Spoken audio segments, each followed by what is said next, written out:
Hey guys, welcome to a very late episode of Box Office Addict 58. This was supposed to be on I don't know, a Monday or a Tuesday or some shit like that. Hold on 1 second. I gotta get rid of something. I don't know why it's doing that. Okay, we're good. My bad. Anyway, yeah, typically I would do these on Sundays. And then for a while there, I was doing these on Mondays or Tuesdays, because that had to do with my work schedule. And you know, if you guys have been following the channel, you've noticed I haven't been posting many videos recently. And by many, I mean none at all. I've pretty much done one movie review this whole past month. Hey, Bathory's here. Awesome.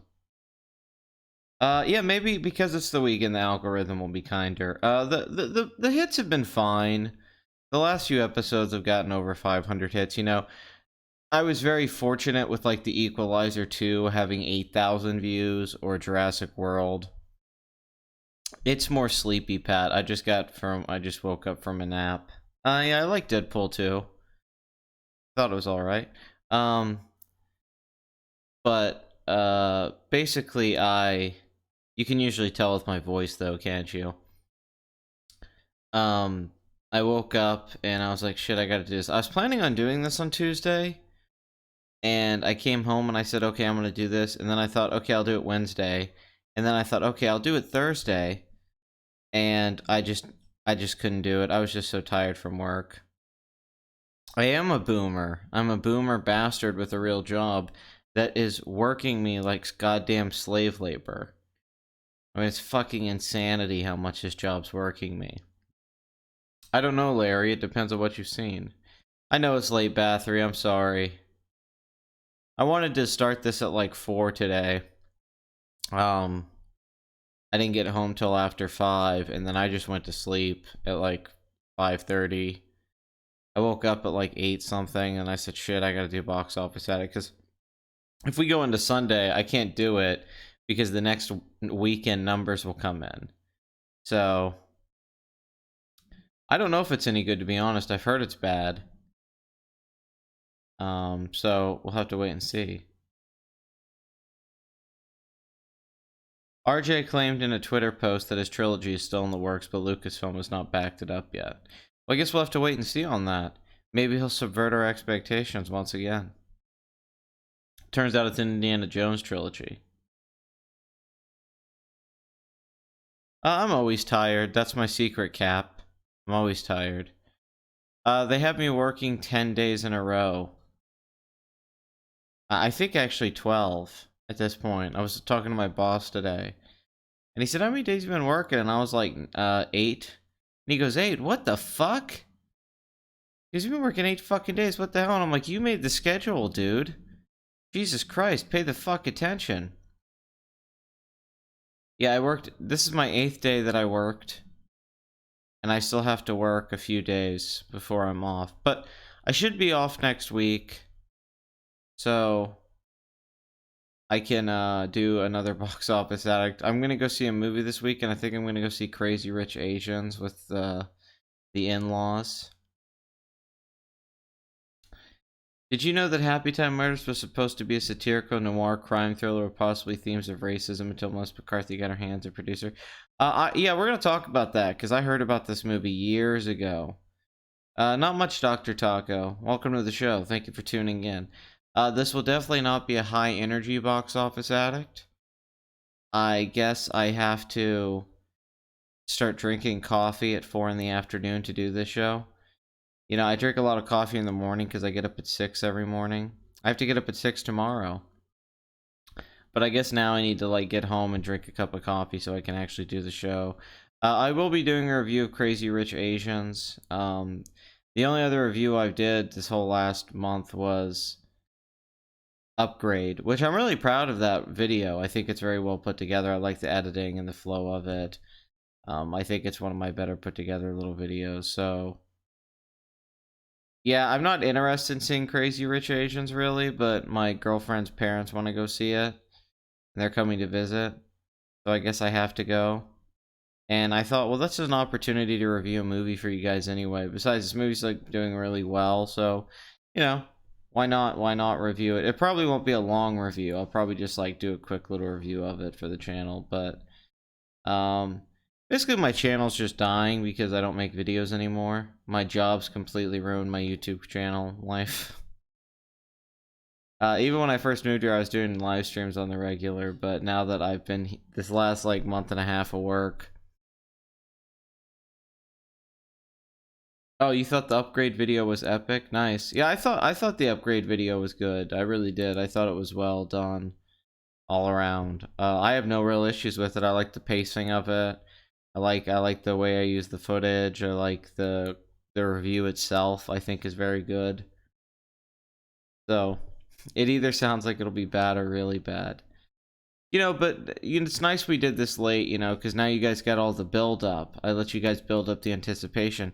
It's kind of like giving my girlfriend orgasms, She goes a few weeks without getting one. So then when she actually does get one, it's like a surprise, like, oh, I didn't see that coming. You didn't see that coming now, did you? And, that way she appreciates it more. If I just gave her orgasms all the time, she would take it for granted. I think Upgrade's going to pick up cult classic status. I think that's where it's destined to end up no matter what happens, quite frankly. You guys are great, though. Thank you for being loyal. I mean, let me make that very clear. That all of you tuning in, even though I've been a total asshole and this is, like, late. And honestly, I should be doing these on Sundays. The fact I moved it to Monday, Tuesday, and then I couldn't even stick to that schedule is real bullshit. So, yeah, you're right, Fallen, it isn't real. A few years without getting one. But it'll all pay off. We're all gonna have orgasms together here, people. Recently started a Let's Play stream on semi-obscure PS1 RPG called Legend of Dragoon. Oh, Legend of Dragoon, played that all the time. Any advice on streaming, mostly talking with the audience of anything and getting an audience? Name your show. Have a good title if you're gonna do it. Yeah, that was Quicksilver. Sounds like Mr. Pat is making an excuse. Oh, don't worry, love. I'm just building your expectations. You sound like your avatar looks right now. Yeah, I think the avatar is very apt for that. I don't know, give it a good name. I think that's why Box Office Addict occasionally gets over 10,000 views. One has over 20,000 views, which is crazy for a channel my size.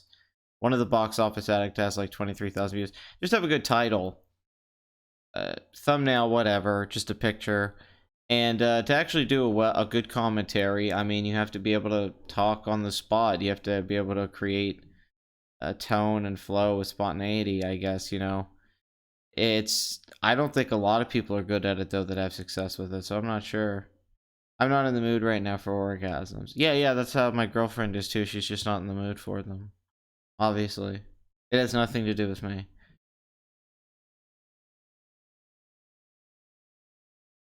Did you die, then come back with the late BOA? Yes, this is the Jesus Christ Box Office Addict, where I have risen from the dead to bring it back upon you, my disciples. I was thinking today, did Jesus invent the sandwich? I mean, I think it's a perfectly reasonable theory. He was sitting around with his body with the bread thing, and then, he's like, hey guys, check it out. This is the food of the future. And they're like, holy shit. Oh my god. Yeah, just make it about Star Wars.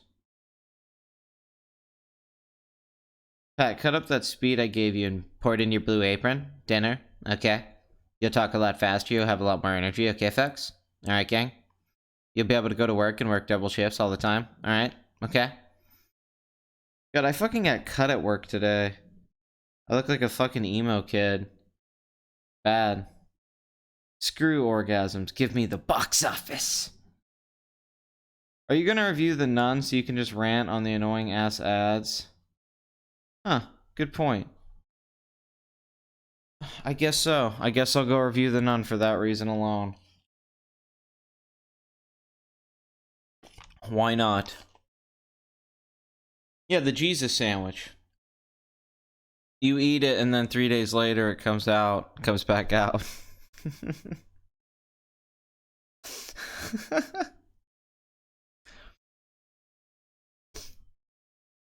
My wife's a doctor. She doesn't need to have orgasms. Okay.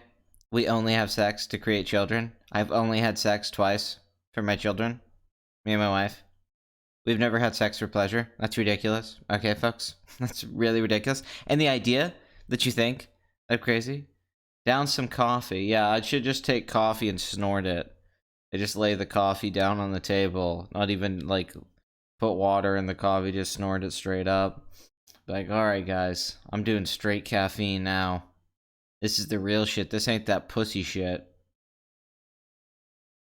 Apparently you shouldn't take cocaine, heroin, speed all at once. Well, shit. I've only ever done it that way. Somebody told me too late in life. Hey, Retro Game Theater. That's not a bad name, bro. I think you're on the right path to success. Just try to make it a good time.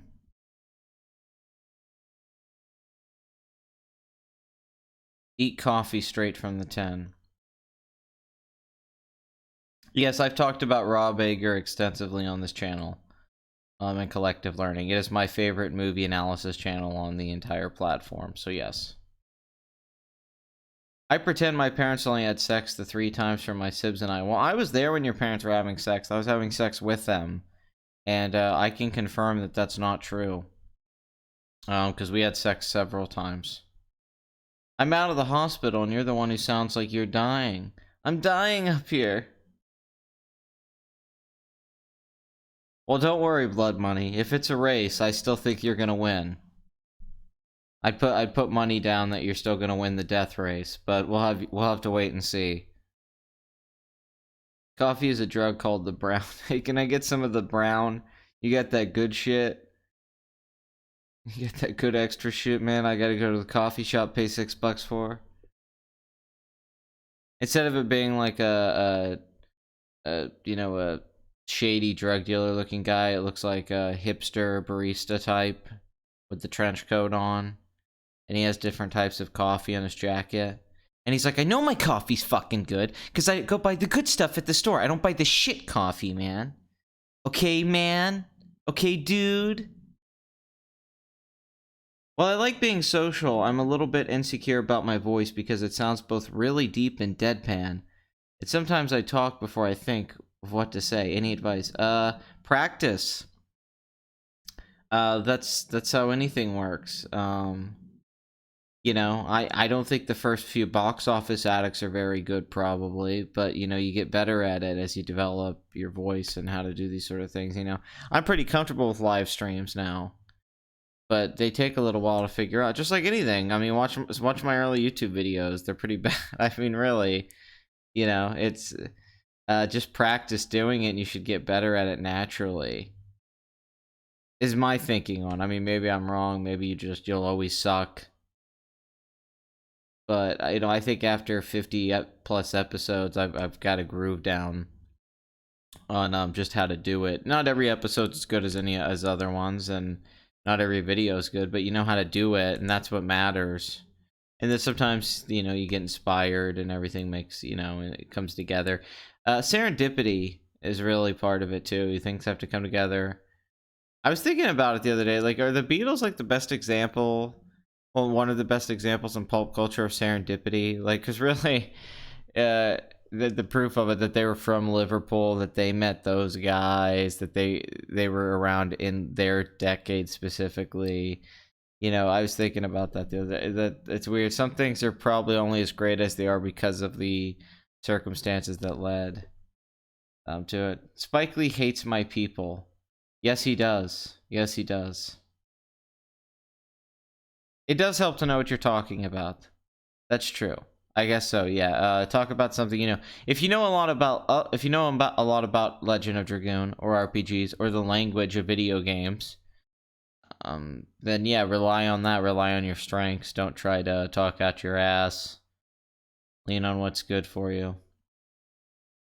Listen to the Ralph Retort streams. I sound all right. Started streaming 16 minutes ago. Offers a clue.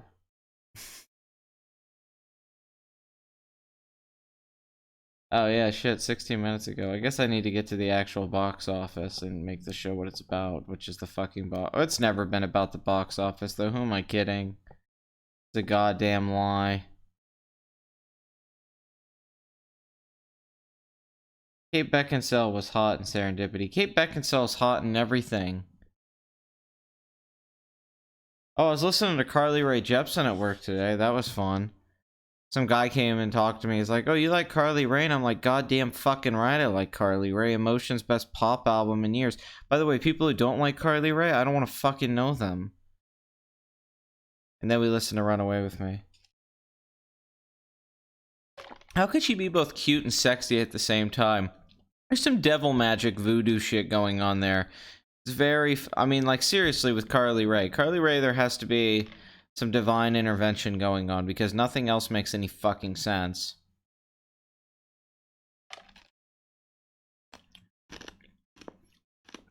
No, I did not get to watch that live stream, but I want to. I do want to watch that Molly Roof live stream. I don't have time to do a goddamn thing. I haven't watched or listened to anything. I've been on a kick lately, like listening to Beatles stuff. Like interviews with John Lennon and Paul McCartney and Ringo and all that shit. Emotion. Emo shit. Harley Gay. I'd like to see her make out with another chick. I'm cool with that terrible lizard. I like gay people, but only when it's women. Yeah, that sax is what makes it. You've heard of Carly Rae, Craig. She did that song Call Me Maybe. It was all popular. Unfortunately, she's been incredibly underrated after that song. And her stuff doesn't get nearly enough radio play.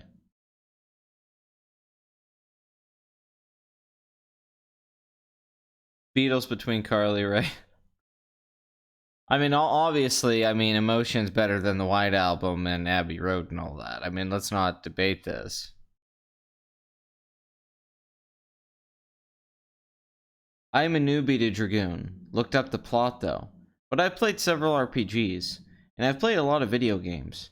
I'm not a super gifted critic, but I do analyze a lot of stuff in my head. Well, don't make it about being, giving it an analysis. Just have fun, man. Take people on a journey. Take them on a journey with you.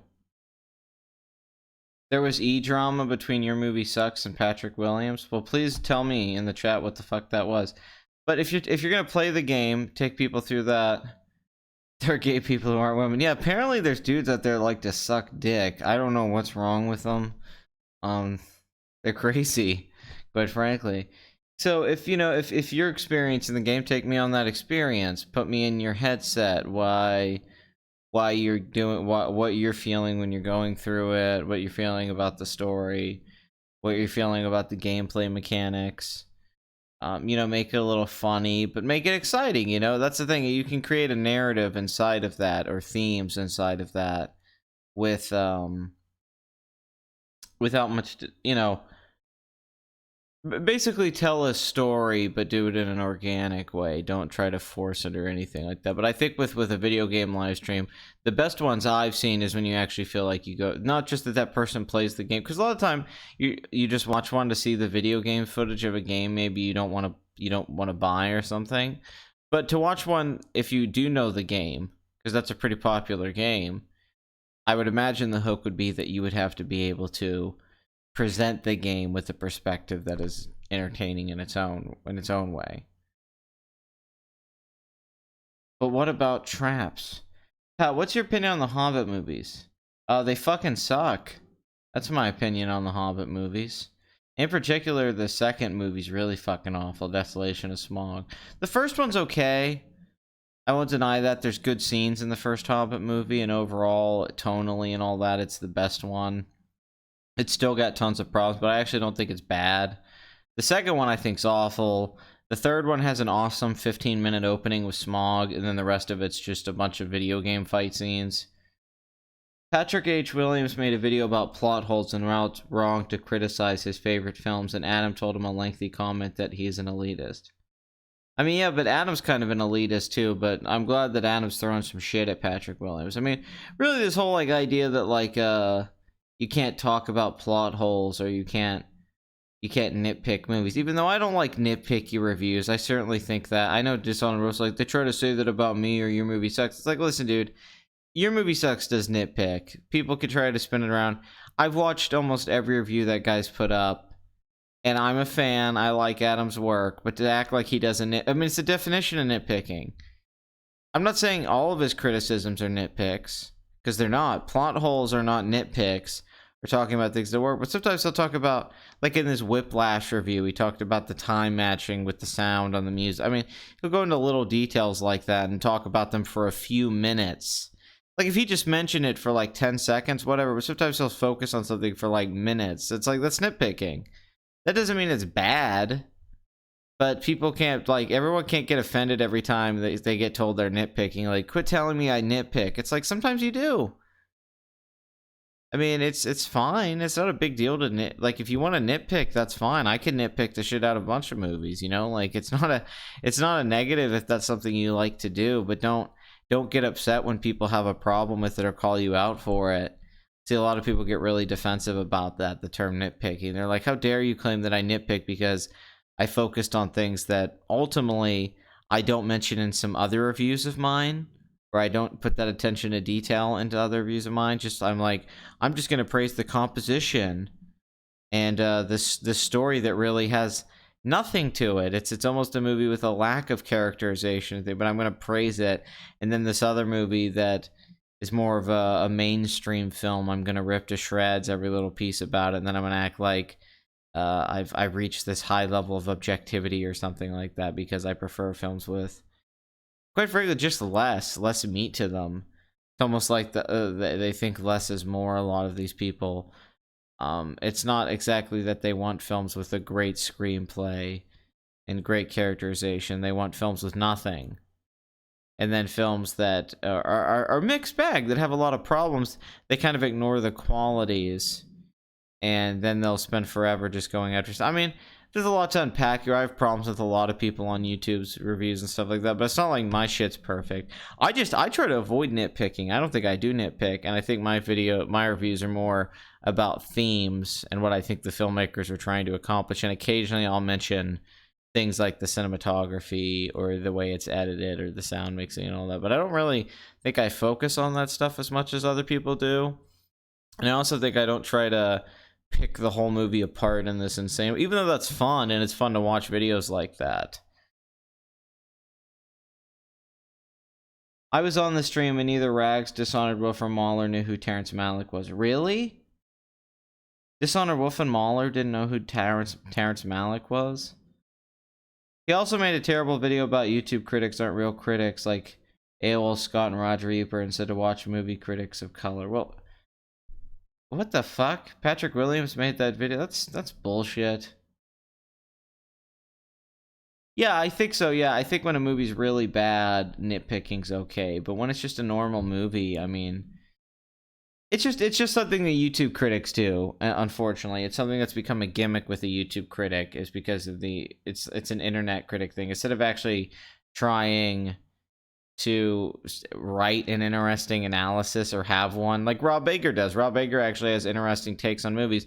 They say, I'm just going to look at a movie and rip it apart, which isn't that difficult to do. They may act like it's difficult. It's very simple to look at a movie and say, let's look at all the problems, and then focus on them, and then just make a whole video that's like 45 minutes pointing out the negatives. And people praise it, or they like watching it, because negativity sells. People like that, just like positivity gives off endorphins. There's negative things. Negativity can do that in the same way.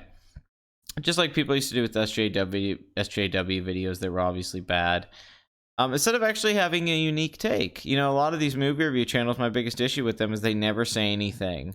Almost none of them that's interesting about the movie, good or bad. They don't have a good perspective or a negative that I haven't heard anyone else say, like if you had a conversation walking out of the theater.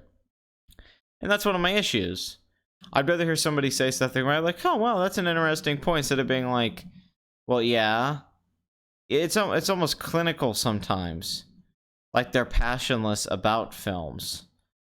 Or that the way they view films is very, it's kind of in this narrow narrow way, and they don't like to expand into different sort of genres or different or accept movies in different ways like that. I don't know, I've just noticed that, you know. I'm not saying everybody does this. There's some people and critics I like, but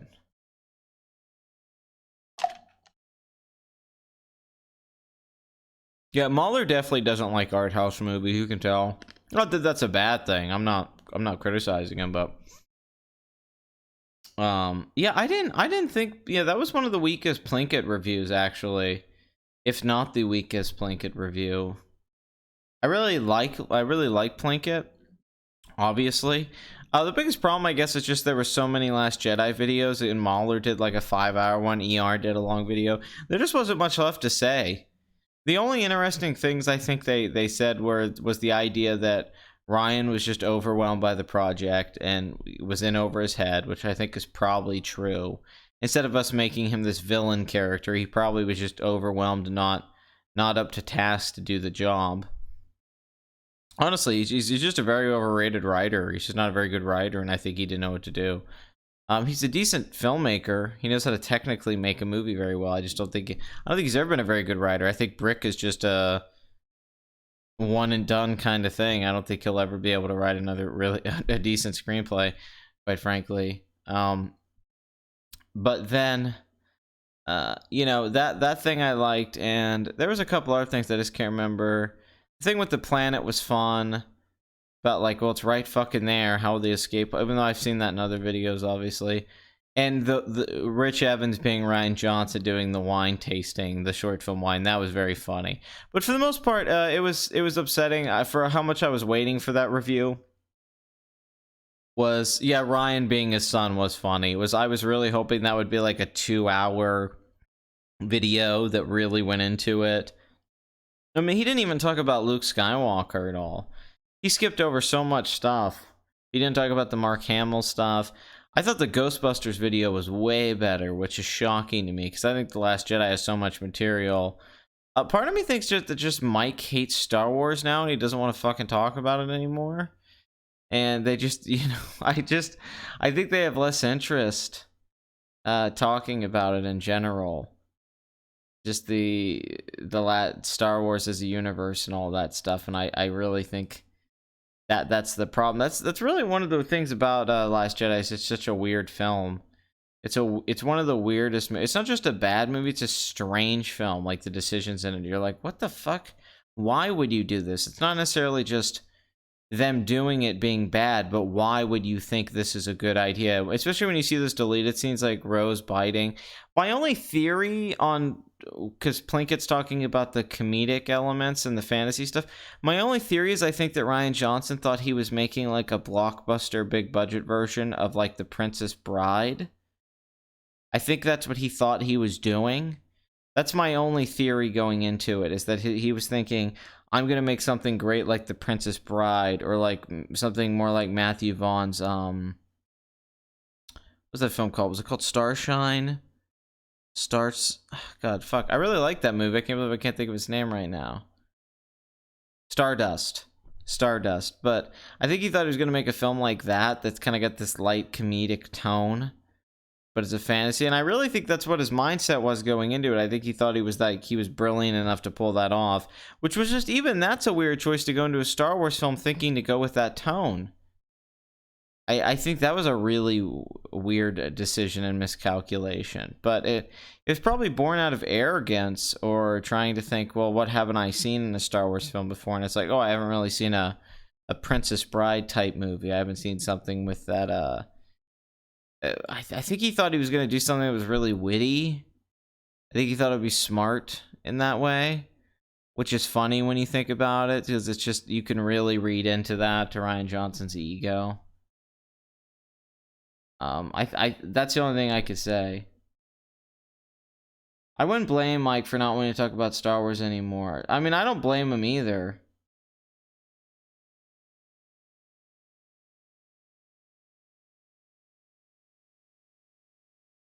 The comedy part makes the confused as to why people defend The Last Jedi as the Game of Thrones of Star Wars. Yeah, it's definitely a comedic film for people who try to act like it's this dark, serious film with all of this complexity and depth, when There are scenes that are serious. I'm not knocking, but when you actually watch a film, it's filled with slapstick and comedy one-liners and strange character motivations and decisions that people make that feel like comedy routines. I mean, it's not like the movie's this really serious. I thought it was going to be a really serious film from the trailers. Ryan Johnson making it. I thought Looper, even though it had some humor, was fairly serious. I think Brick has a lot of funny stuff, but Brick's also got a lot of dark shit in it, especially the ending of Brick. The final, which is my favorite part of Brick, is probably the final fucking scene when she whispers in his ear. I mean, I won't spoil it, but she says something, you're like, holy fucking shit. You know, and it's dark, it's heavy. It's like, that's some heavy shit. And I there was nothing like that in The Last Jedi. I mean, surprisingly, I thought that it was going to be a film where really dark stuff that was serious, and then that Luke was going to be serious and everyone was going to be serious about what they were doing, but Luke was goofy for most of the movie. Kylo Ren acted crazy. Hux acted crazy. Rey was in a bunch of... Rey stuff was just weird. Because Rey's not a character. It's just an actress in a role for this person. They never spent any time to write a character. I don't know why. I don't know why nobody sat the fuck down and said, let's actually write a character. I'd even take Rey if she was two-dimensional. I'm honestly going to go point and say Rey's like a one-dimensional character because she's not a character. She doesn't exist. She doesn't fucking exist. She's not real. It's just Daisy Ridley wearing a costume, going and performing these scenes. And I don't mean she's not real, like, oh, all movie characters aren't real. I mean, like, there's nothing there. Rey's not real. Even in fictional terms, or like in movie terms, there's like how Marty McFly is a character, or I don't know. I mean, fucking throughout all the movie, Michael Corleone's a character, right? She's not a character. It's strange. It's fucking strange.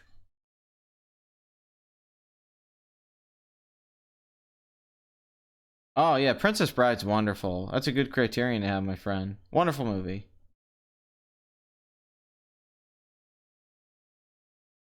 People say Marvel relies too much on wacky jokes, but The Last Jedi disproves that. Well, the thing is that Marvel actually has some good jokes. You know, that's the thing. There's actually funny jokes throughout the entirety of... I mean, not every Marvel movie, but like Infinity War had a lot of good jokes. Guardians of the Galaxy, there's a lot of... She's paper thin as a person and a character. Holy shit, is Rey a non-entity? She's honestly one of the most generic lead characters ever in a major franchise. I mean, Katniss Everdeen was more interesting. A lot of characters in YA adaptations have more going on, which I don't think it's that difficult to craft a lead character in a franchise like Star Wars or other movies. I think it's laid out for you how to do it.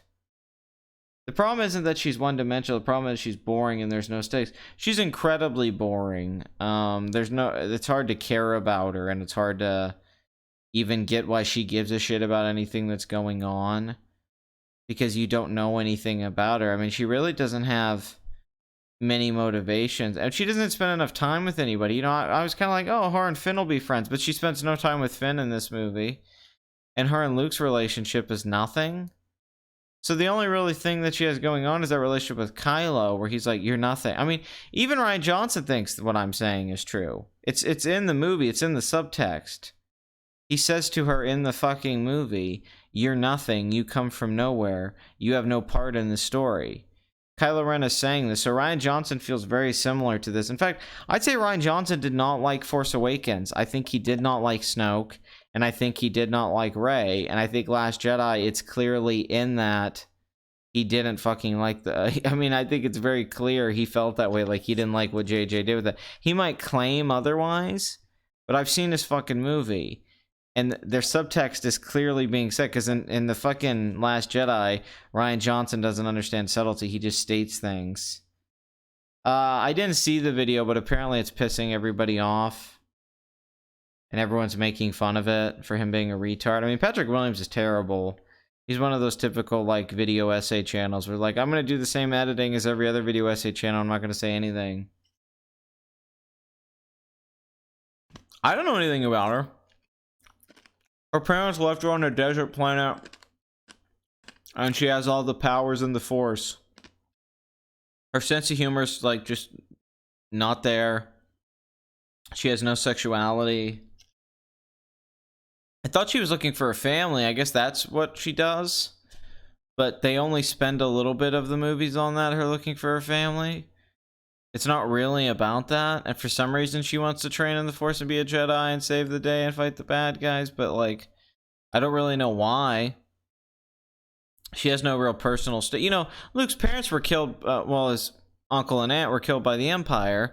And then he finds out his father was killed by Darth Vader. So he has motivations to want to fight Darth Vader because of his father. And he also has motivations to fight against the Empire because they killed his uncle and aunt. So it kind of makes sense why Luke goes on this journey with Obi-Wan Kenobi and finding out about his story with Obi-Wan, and then they meet Han. Then Han's like, well, shit, I want to make some money. And then he's like, oh, I'm starting to like this kid, so I'm gonna stick around, and I'm starting to fall in love with this girl. So okay, I'll get involved in this, you know. And then he gets invested in it. All kind of makes sense. There's a logic to it. The only character that kind of makes sense for me to get involved in everything... I disagree that Patrick Williams is great. But that's fine if you feel that way, Will. I don't think he does far better videos than most other video essay channels. I think he's the same as everyone else, like Nerd Writer or any of those channels. I don't think he does anything better. I think his editing is good, just like a lot of those channels. I don't think his actual commentary or analysis is better than any. I think those channels are all the same, just guys with different voices. They all edit the same. They all write the scripts the same way. None of them say anything. There's actually channels with smaller subscriber counts, like some channels with, like, you know, less than 50,000 subs that do video essays that I actually think are much better than those bigger channels with a few 100,000 subs. There's little ones. There's like, oh, that's actually a good essay. But I've never seen a Patrick Williams video that's like great. And I've never heard him say anything great either. I've only ever heard him say like pretty much nonsense or normie tier shit. I mean, I guess if you're a normie that's just fun. Nothing makes fucking sense. They don't care. Is there anything enticing about Disney Star Wars? Yes. If we want to find some positives, I'll work with you here. For me, there's a few things. Okay, I like the idea of... Well, there's something sort of about... Although I don't think they planned this, but it's sort of happening with the movies. And I don't like the failure. I don't like the past characters having failed now and all that. But I do like sort of like... that it almost feels like the Star Wars universe itself is aware of its own existence in a sense. It's in Force Awakens, like the meta aspect, even though I think they're not doing it very well. I kind of like the idea of a meta Star Wars film, but a good meta Star Wars film. I like the idea that these characters like Rey, Finn, or Poe are aware of Star Wars. Like they talk to Han. He's like you know, in the first one, Han Solo's like, the Force, Luke, the Jedi, it's true, all of it. To them, it's like these myths, just like it is to us. Like, they're almost Star Wars fans that are getting to be in a movie, and in that way, it kind of does come across like fan fiction. But I think that is interesting, like Kylo saying, kill the past, or you have no part in the story. I think that stuff could be good, like self-awareness of this universe not being that expansive and being limited in where it can go, and it's a story that keeps repeating itself in a sense, and we're just going through the same story over and over again, kind of like those Russ Cole True Detective scenes, you know, time is a flat circle, okay, you know, that kind of shit. I think that could be fun, that there's a circular nature to the Star Wars universe, and maybe the Force is part of that it's a cycle that it continues to go on, and the characters themselves are living in this universe aware of its almost artifice, but I don't think they want to explore that. That is something I find interesting, that I think with a really talented writer and director, you actually could do something with that. I think you could make a smart movie with that. I don't think that's probably a good idea for a Star Wars movie, I think it'd probably be a better idea to just make a good adventure movie, you know, or a good science fiction film, what have you, fantasy movie. But I do like meta stuff. It's just very difficult to pull off. Well, because it's very obvious what it is most of the time. It almost always lacks subtlety. But I something with a Princess Bride almost awareness of genre I think could be fun. That it's aware it's a Star Wars movie could actually be something, but they're not gonna. I don't think anyone can really pull that off. Did you hear that Damien Chazelle's Neil Armstrong movie will not include the American flag? Yeah, I did hear that. I read that on Twitter today, and I was like, what? There's a circular nature to the Force, so basically, Creo is right.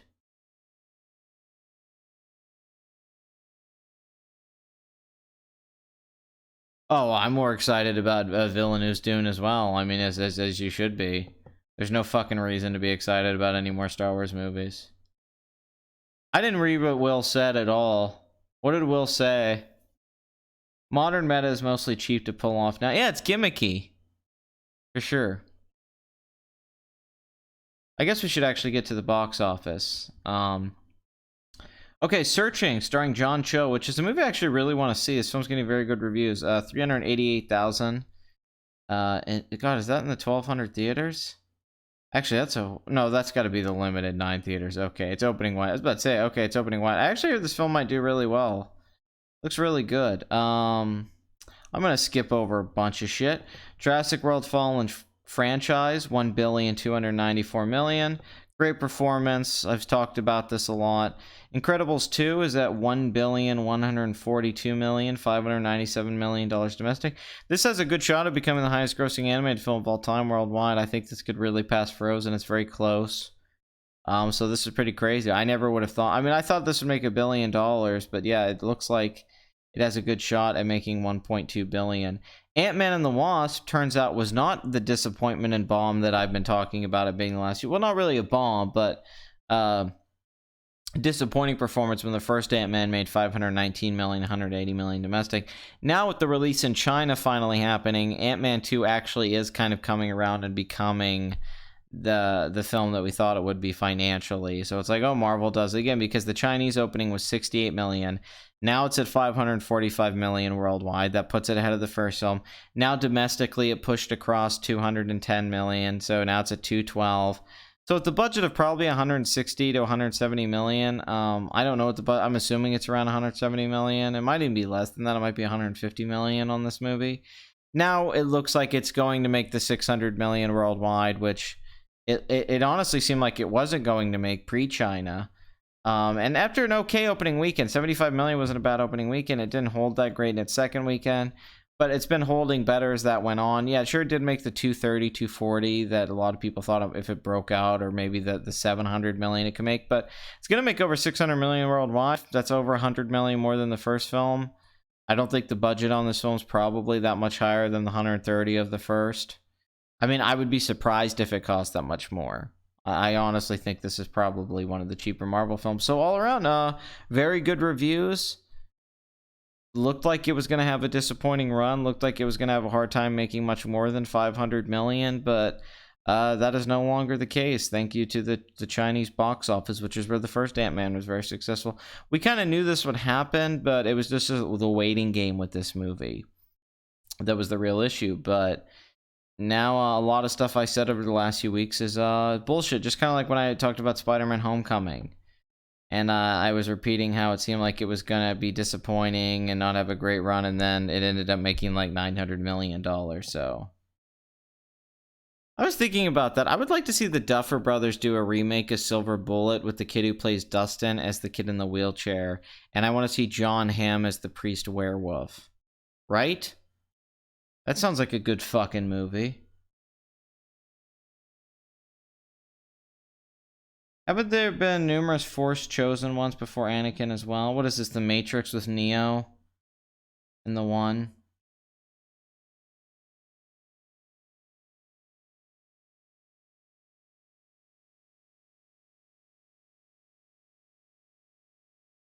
Oh, obviously Happytime Murders has a low attendance, performing badly, so Incredibles 2 was brought back to my theater to cover more.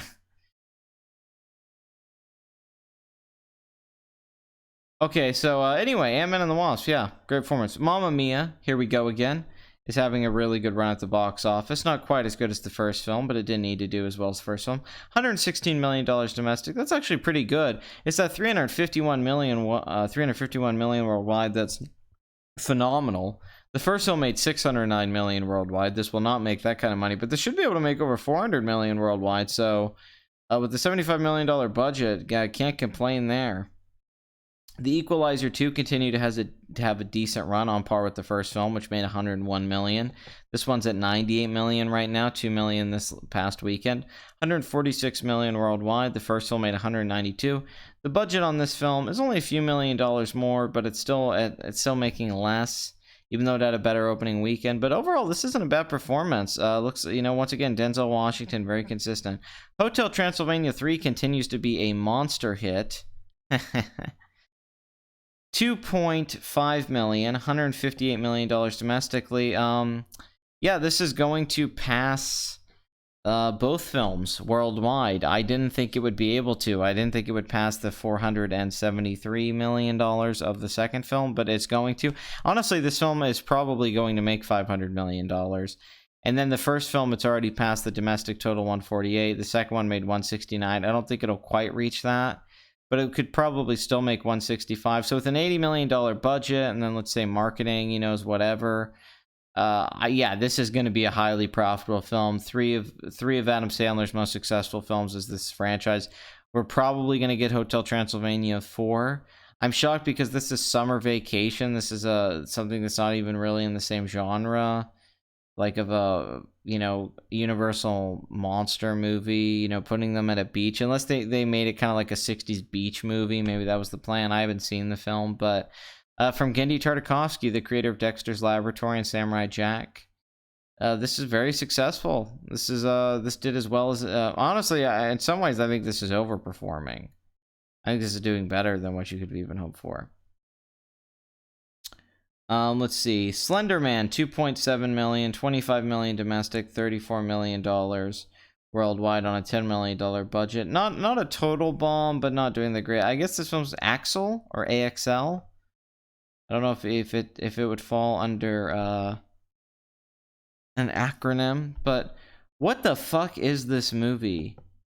What the fuck is this? It's a kid with a robot dog? How did I not see the trailer? This movie looks crap fucking tastic. Thomas Jane's in this? Just that poster alone. Oh my god. I mean, it's a kid hogging like a giant robot dog thing. This looks amazing. I bet that movie's so good. Very disappointed with that performance.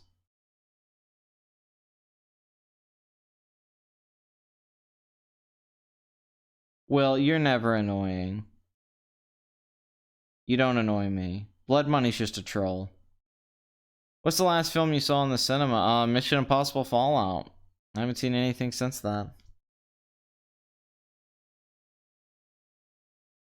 Blood Money, there comes a moral responsibility. What you're doing there. You can't say that was your script idea. Like, here's my script idea. The Duffer Brothers directed with the kid from Stranger Things. This isn't a fucking script idea. That's like a fucking pitch for a producer would make. Don't give me that shit.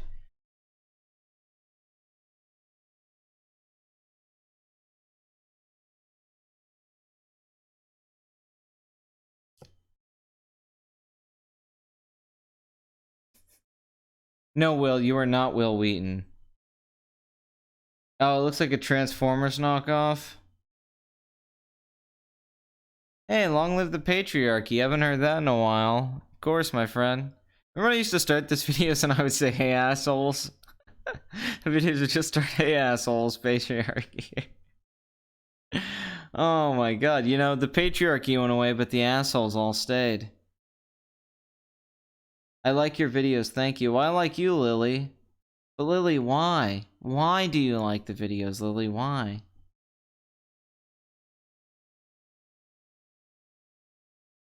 I don't know why there are Happytime murder ads on Pornhub. I don't know why there's not a Happytime Murders porn parody on Pornhub with puppets. The Happytime Fox. Sorry, just got here real quick. How was Happytime Murders movie? I don't know. I didn't fucking see that shit. Yeah, it's true. But you know, William Shatner's name is Will, and he's awesome. Black Klansman had a 30% drop this weekend. $5 million at the box office. $31 million domestic. $34 million domestic right now, but that's after this week because it's fucking Friday. $42 million worldwide. This is Spike Lee's highest grossing film since Inside Man so far on a $15 million budget. I had to hear Blood Money bitch about this movie for like an hour. Honestly, him talking about the movie was longer than the goddamn movie itself. I mean, I didn't see the Spike Lee joint, but I sure did get Blood Money's joint. Yeah, this is his most successful film since Inside Man. You know, it's not the breakout hit some people were predicting, like, oh, this is gonna make like $100 million, but it's not. It's certainly not a bomb. I mean, it's gonna make over 40 million. It could possibly make 60, 70 million plus worldwide. So overall, this is successful considering Spike Lee's career has pretty much been over from a critical standpoint, financial standpoint. Because even though I liked Chirac a lot, I think it was very underrated. Alpha from one of the Hughes brothers, the Disney Travelog guest-looking film, made $6 million this weekend, 42% drop. That's made $20 million. $30 million worldwide on a $51 million budget. I really want to see this film, actually. I think I would enjoy this film. But yeah, so far not doing that well. Disney's Christopher Robin continues to have a very disappointing run at the box office. 6.2 million, 77 million so far domestically, well 80 million now, 116 million worldwide. This film has a $75 million budget from Mark Forster, the director of Finding Neverland. Could have done a lot better. Like I said, I think Winnie the Pooh's just not that relevant to newer generations, and that kind of the box office. Peter Berg, a director I'm a fan of, who of course did Friday Night Lights, which is one of my favorite shows and a movie I like quite a bit. And he did a lot of other movies I like. I like The Kingdom. Wasn't it Lone Survivor? He's made some bad movies like Battleship, but he is a director I'm a fan of, and he uses Explosions in the Sky music, which is great music to put on when you have a girl over. Girls get really wet around that post-rock. Mile 22, Marky Mark, and a series of bombs with Peter Berg. Yeah, I also like Deepwater Horizon and Patriots Day. Those were both bombs. If you go look at the budgets. So Peter Berg and Mark Wahlberg just need to stop working together. They can't make a fucking hand. They keep trying to make Lone Survivor happen again. But they've just, I mean, right there, bomb, and then they had Lone Survivor. It's like, hey man, that was 5 years ago. Let it go. It's not happening. $13.7 million. Yeah, all of his fucking recent movies have been with Mark fucking Wahlberg. Holy shit. His last 4 fucking movies. Jesus Christ, Peter Berg. At a $13 million opening weekend, $28 million domestic so far, $34 worldwide on a $50 million budget. Film is not doing that well. And Mark Wahlberg's just been in a lot of bombs lately. He's definitely not at peak Marky Mark where he was a few years ago. Like when The Fighter came out. Don't you review movies as well as break down the box office stats? Why not see? I do. I just have this job now that fucking hates me. You have a wonderful night too, Lily, and I don't get to review movies anymore. I would review more movies, Winston. I want to. I mean, it used to be I reviewed, at least 3 movies a month or a couple movies a month. Now I review nothing. And I'm reviewing films that came out months ago. So yeah, basically I have no time to go to the movies. There'd be no way that I could go see like Mile 22, Alpha, Christopher Robin. There's just no way. Even though I live near a bunch of theaters that play a bunch of movies, I don't. This isn't my living. If I got paid more to do this, if I was making enough money to do YouTube as a living, I would go see all of those movies. But I don't get paid enough to go see all of these movies, so that's basically it. Until financially. What do you think of Batman 89? Favorite movie of the decade so far? That's a good question. Her. Spike Jonze. Well, Pat got a job as an alligator inseminator, and he now has no free time for his friends or his reviews. I hear that a lot about my channel. Your channel inspired me to make my own YouTube channel. Pat, we ever do a Hereditary review? Probably one day. 6 months after it came out.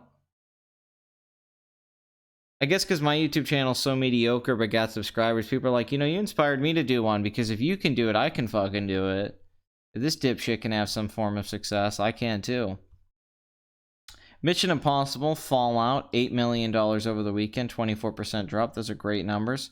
So far, it's made $197 million domestic. Obviously, that's over the some of the weekday, because that includes Monday, Tuesday, Wednesday, Thursday. 552 million worldwide on a $178 million budget. Still has a long run to go at the international box office. It hasn't opened everywhere yet. It's going to wrap up at like 210 domestic probably. We'll have to wait and see where it goes worldwide. But I don't think $700 million is out of the question. But $600 million is definitely happening as of right now. It's the third most successful film right now, not adjusted for ticket price inflation, obviously. It's Tom Cruise's third most success. Well, actually, no, it's behind War of the Worlds right now. But, you know, obviously, ticket price inflation, that would change all of that, because Tom Cruise was in much bigger movies than this film. But a very successful film, doing very good. Maybe not as big as it could have, maybe, you know, with the reviews, maybe like, oh, 800 million, but still doing great. I mean, it's certainly not a bomb. Okay, so let's get to the box office Addict film of the week, the Happytime Murders, the Melissa McCarthy vehicle, whose career has also taken a big dip, like Marky Mark. Melissa Mark is not having a great career. What would be the Marky Mark of Melissa McCarthy? Melissa, I guess? I don't know, Melissa. Her career just went to total shit. I mean, you think about it, a few years ago when she was on Identity Thief and Bridesmaids and The Heat, and all these films were big hits and all that stuff, and she was on a big show on television. Now, I mean, she can't open a movie to 20 million anymore. I mean, she can't open anything. I'd say this is just a series of bad career decisions. Comedies are taking a dip at the box office in general, and she just hasn't been in a very good movie in a while. Even a film that people would like Spy, like audiences like Spy. I even thought Spy had a lot of good parts. She's just not. You know, I mean, she needs to figure something out. She's having a bad go at it. I remember hearing about this movie years ago, and I legitimately mean years ago. I mean, I think like 5-6 years ago, I heard about this dark R-rated Who Framed Roger Rabbit-esque noir detective story using puppets that was going to be like Sesame Street or the Muppets or something like that, you know. And I thought of like Avenue Q, what they did with that, but I was like, oh, this is gonna be serious. And I heard about it when I was really interested. They were like, no, it's like Who Framed Roger Rabbit with puppets. I'm like, that sounds awesome. You know, it's a world where puppets exist, like in Roger Rabbit, the cartoons, the tunes exist, right? And there's a detective story and all that. So when I first read about this movie years ago, and it's about the murder of a puppet or something, I thought, okay, this could be a fun movie. And then I didn't hear about it for years. And I remember hearing about the script, like it was called the Happytime Murders. And then it just kind of went away. And then I started seeing the fucking ads for the Melissa McCarthy one, and seeing the trailer, that trailer that played everywhere, where the puppet's jizzing all over the walls. And she's doing ecstasy with them at the poker game, and they're talking about pussies and stuff like that. And I'm like, what the fuck is this shit? This is weird. A lot of awkward laughs in the theater whenever this trailer would come on. So I saw that trailer and I was like, this movie's gonna fucking bomb. Either this film needs to get like 93% on Rotten Tomatoes to not be a fucking bomb. But this film looks like shit. I think the best jokes are in the trailer, and they're not very good. And yeah, the reviews were terrible. This film got shitty reviews, and it's a bomb, straight up. I think the whole puppet thing's just kind of dead. I think Avenue Q, if they ever made that, could be a very successful movie. But I think outside of that, even the recent Muppet movie, that second one they made, Muppets Most Wanted or whatever, it didn't do that great. So overall, you know, I think this was a bad idea, making it a Melissa McCarthy vehicle, releasing it the way they did, advertising it the way they did. There's so many reasons why this movie didn't do well. And one of them just is honestly just the whole puppet thing. I don't think is very financially lucrative. $9.5 million at the box office this weekend on a $40 million budget. Made $12 million so far. Brian Henson. Oh god, is that Jim Henson's son? Oh god, that makes this even sadder. Oh, that makes this sad. Oh. Also starring Elizabeth Banks, Maya Rudolph, and Joel McHale. Really not a bad cast, you know. It's just one of those things. I guess Melissa McCarthy, I guess, came in and changed a lot of what the script was and the kind of movie it was going to be. It's unfortunate. I think this could have been a fun movie. Sex, murder, puppets. Yeah, that's just horrible. Everything about this. Fuck this movie. Fuck it.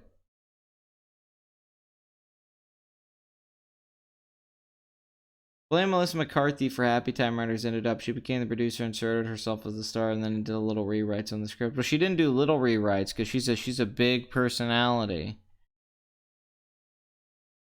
I know Avenue Q was 2003. I'm just saying they could make a movie of Avenue Q, and it probably would be a successful movie, I think, because Avenue Q is so famous. You could build high, and then you have, you know, Robert Lopez. I think if they actually did a Avenue Q adaptation, it could actually. I think that could actually have a good opening weekend.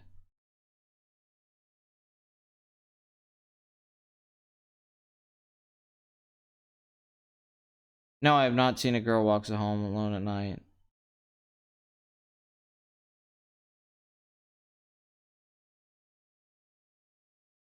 Hey, I caught your gender diversity gaming video. Funny, I actually went to UCI to study film and later years. Their program was a waste of time.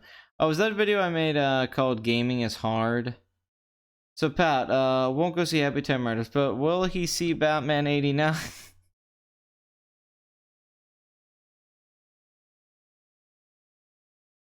No, I've not seen that Coach Red Pill video.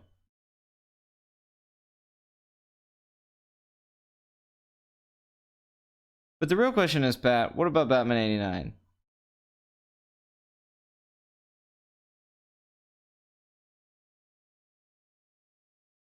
I have seen Under the Skin, yes. What was the last movie you saw? Upgrade, I guess. I'm trying to think. Maybe there was a movie after that I just don't remember.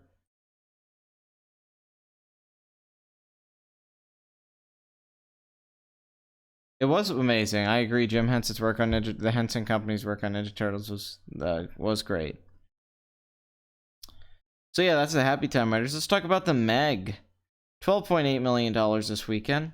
$105 million domestic so far, and $130 million budget. Actually, more than that, $109 million. $416 million worldwide. This is a great breakout success for Warner Brothers from John Turteltaub. Jason Statham, this was obviously a surprise hit. Nobody thought this would open as well as it did.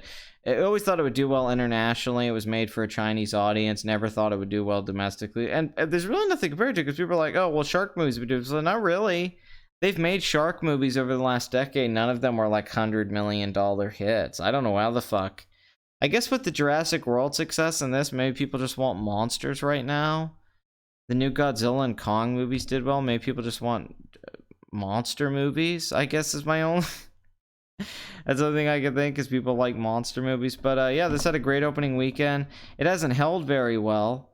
But so far, yeah, 406. I mean, it should honestly be able to reach 500 million or around there. So they're definitely going to break even on this film. And it looked like it was going to be a complete bomb domestic, not even open above 20 million. But that's just not been the case. This film's doing very well all around. I mean, yeah, the word of mouth could definitely be better and the holds could be better. But still, like, once again, for a film that looked at the bomb, this is just still a complete surprise. Not going to have a huge multiplier, but not a bad one either. I mean, it's definitely going to make over 120 million, so. What trend to replace superhero movies? I don't know. I honestly don't know. I don't know what could get as big as that. As where superhero movies are right now, I have no idea. I mean, they're so big and they've been going on so long.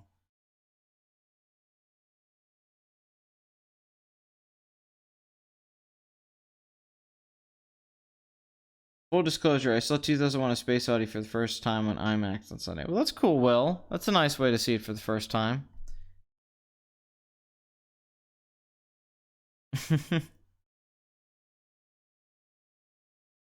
Alright, Crazy Rich Asians continues to have an amazing run at the box office. This is a phenomenal second weekend. This is the kind of second weekend you dream of. if you make a movie. I mean, seriously, the opening weekend was 26 million. The few days 31. I said that's pretty good. It wasn't the hype of what they were trying to push, but I was like, the rom-com was dead. There wasn't a rom-com that opened over 20 million for years. And then this film did it. A lot of it has to do with the Asian American aspect of it. But I thought, okay, cool. And I said, maybe it was like that movie The Wedding Banquet that Ang Lee made that I'm a big fan of from the mid 90s. But I thought it would kind of, maybe do okay in its second, third weekend and maybe make 80 million. Well, that's not the case. This film's turned into a full-blown hit. This is a breakout hit, which is what they said it was going to be from opening. But it's happening in the weekends following it. I mean, really, these are phenomenal numbers. A 6.4% drop. This is pretty much just a repeat of its first weekend. 24 million from 26 million. I mean, going into this third weekend here, you have to assume it's going to have another great weekend. So who knows where this film could end up? This film could make $150 million domestic. This is just a breakout hit right now with a $30 million budget from director John Chu, who directed the phenomenal Step Up 3D. $88 million domestic, $96 million worldwide. I'd say over this next weekend, it has a good shot at doing 15 to 20 million. So, yeah. Just get prepared for that. I'm supposed to go see this over the weekend with my girlfriend and her parents. So I'll probably do a review of this movie, and then I'm gonna try to do Box Office Addict 59 and talk about the new releases there too. And I'll try to do it early in the week. So you might get Box Office Addicts very close together. You'll get this one on Friday, and then you might get one on like a Monday or Tuesday, so you might get them very close together, which I don't plan on doing it that way again. I don't want to do another Box Office Addict on a Friday. Although it's kind of fun to have something to do on Friday, I guess. I never get to enjoy my weekends anymore. I'm always fucking working. So yeah, this is a huge hit. If it continues to go this way, I don't see why it wouldn't. Clearly, this is connecting with audiences. It's becoming... And there's just a lot of hype around it. It's one of those movies, like that movie, The fucking Blind Side. I didn't really like them, but, people start talking about it. So, I think we're going to have to wait and see on this one just how successful it can be. I think this film could do really, really well. We're still kind of in the early stages, and we don't know how it's going to hold over the next few weeks.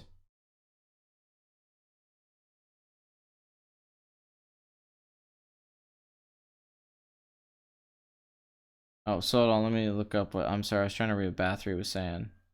I love how any non-American Asians absolutely hated Crazy Asians. Yeah, was there discussion about that? I didn't know. I mean, I haven't been following it. Skipping Asians for you, Pat. I just can't believe a movie with a title that silly, Crazy Rich Asians. It's a funny title. Like insane. Like, who the fuck? Alright, so let's talk about a couple articles and stories going on. One thing is that Louis C.K.'s been getting backlash. I was actually going to make a video on this, but like I said, I don't have time to make videos anymore, so maybe Terrible Lizard can just start taking Box Office Addict commentaries and making videos and then just sending them to me, and that'll be my uploads from now on. I'll never make another video again. I'll just have Terrible Lizard do all my editing, and if the video makes any money, I'll send him some. That's how we'll do it. He'll just take all my live stream audio and make... I mean, honestly, that dating video, the one he edited, that's probably the best video I've ever been involved with, and I didn't fucking make that video. The editing on that's phenomenal. I love how he did the line. The line was fucking amazing, but... that's what you should do regularly, dude. You should honestly just edit people's live stream commentaries, like Medicare ones and stuff like that. You're fucking great at it. You're really good at I don't know if you're great at creating the content, just because I haven't seen you create a lot of stuff. I haven't seen a lot of videos where but like you're great at taking other people's stuff and then making it better. You're like a good producer on an album or something like that. You're very talented. Anyway, Louis C.K.'s getting Twitter backlash, which whatever the fuck that is, because he went and did stand up against... A lot of people are saying it's too soon. Now, I am shocked how early he did this. I thought he was going to wait longer to go do stand-up again or do stuff again. I will say that. And I did a whole video on Louis C.K., The Truth Hurts, where I talked about the whole situation, so I don't want to go into all that again. But basically, it doesn't fucking matter, okay? He lost a show. He lost 2 shows on Netflix. His movie got dropped. And Netflix took away one of his specials they were going to do, and he was going to make like 60 million. I mean, he pretty much lost out on like $50 million or something like that. I mean, the guy was going to make a shitload of money, and he lost out on it. So he got punished. And the whole idea was that he was abusing his power. Now he's no longer in charge of anybody. He's not anybody's boss like he was when he was working on those shows. And so what are you saying? He can't go into a club and do stand-up? Like, the club owners want Louis C.K. to show up because, like, what, is he never supposed to go do stand-up again? I mean, is that the idea that he's back? If you don't want him in the industry anymore, okay, fine. You don't want to hire him anymore in Hollywood. I think it was reactionary, but fine, okay. But to be like, hey, Louis C.K. can never do anything again. He can never do stand-up or show. That's bullshit. I mean, quite frankly, that's bullshit. Okay, if the industry doesn't want to work with him and they don't think he's professional, then fine. But you can't say that he can't go into clubs or he can't perform. If people want to pay to come see him, then they have every fucking right to. You could bitch about it all you want, but that's ridiculous. I mean, it's ridiculous. I don't care if he jerked off in front of all these women. It's ridiculous that he can't go perform stand-up. That's so different. I mean, what's the punishment? Was he supposed to wait 5 years before he went and did stand-up again? I actually had a dream last night about Louis C.K.'s set. His set that he just did. I didn't see it, but Kathy Griffin was on here bitching, but who gives a fuck about what Kathy Griffin thinks, except Kathy Griffin. But she said this awful point. You know how many talented women and people of color comics are knocking on doors trying to get some time in front of the audience or powerful people in the business, and Louis gets to glide back in his own terms. Gosh, does it pay off to be in the boys club, the white boys club. Okay, let's break this down. One, if Kevin Hart showed up to a club like this, or Eddie Murphy said he wanted to do a set for the first time in years, or also they would let them do it. Okay, it has nothing to do with Louis C.K. being a white guy, which, by the way, even though his skin color is white, Louis C.K. is actually Mexican.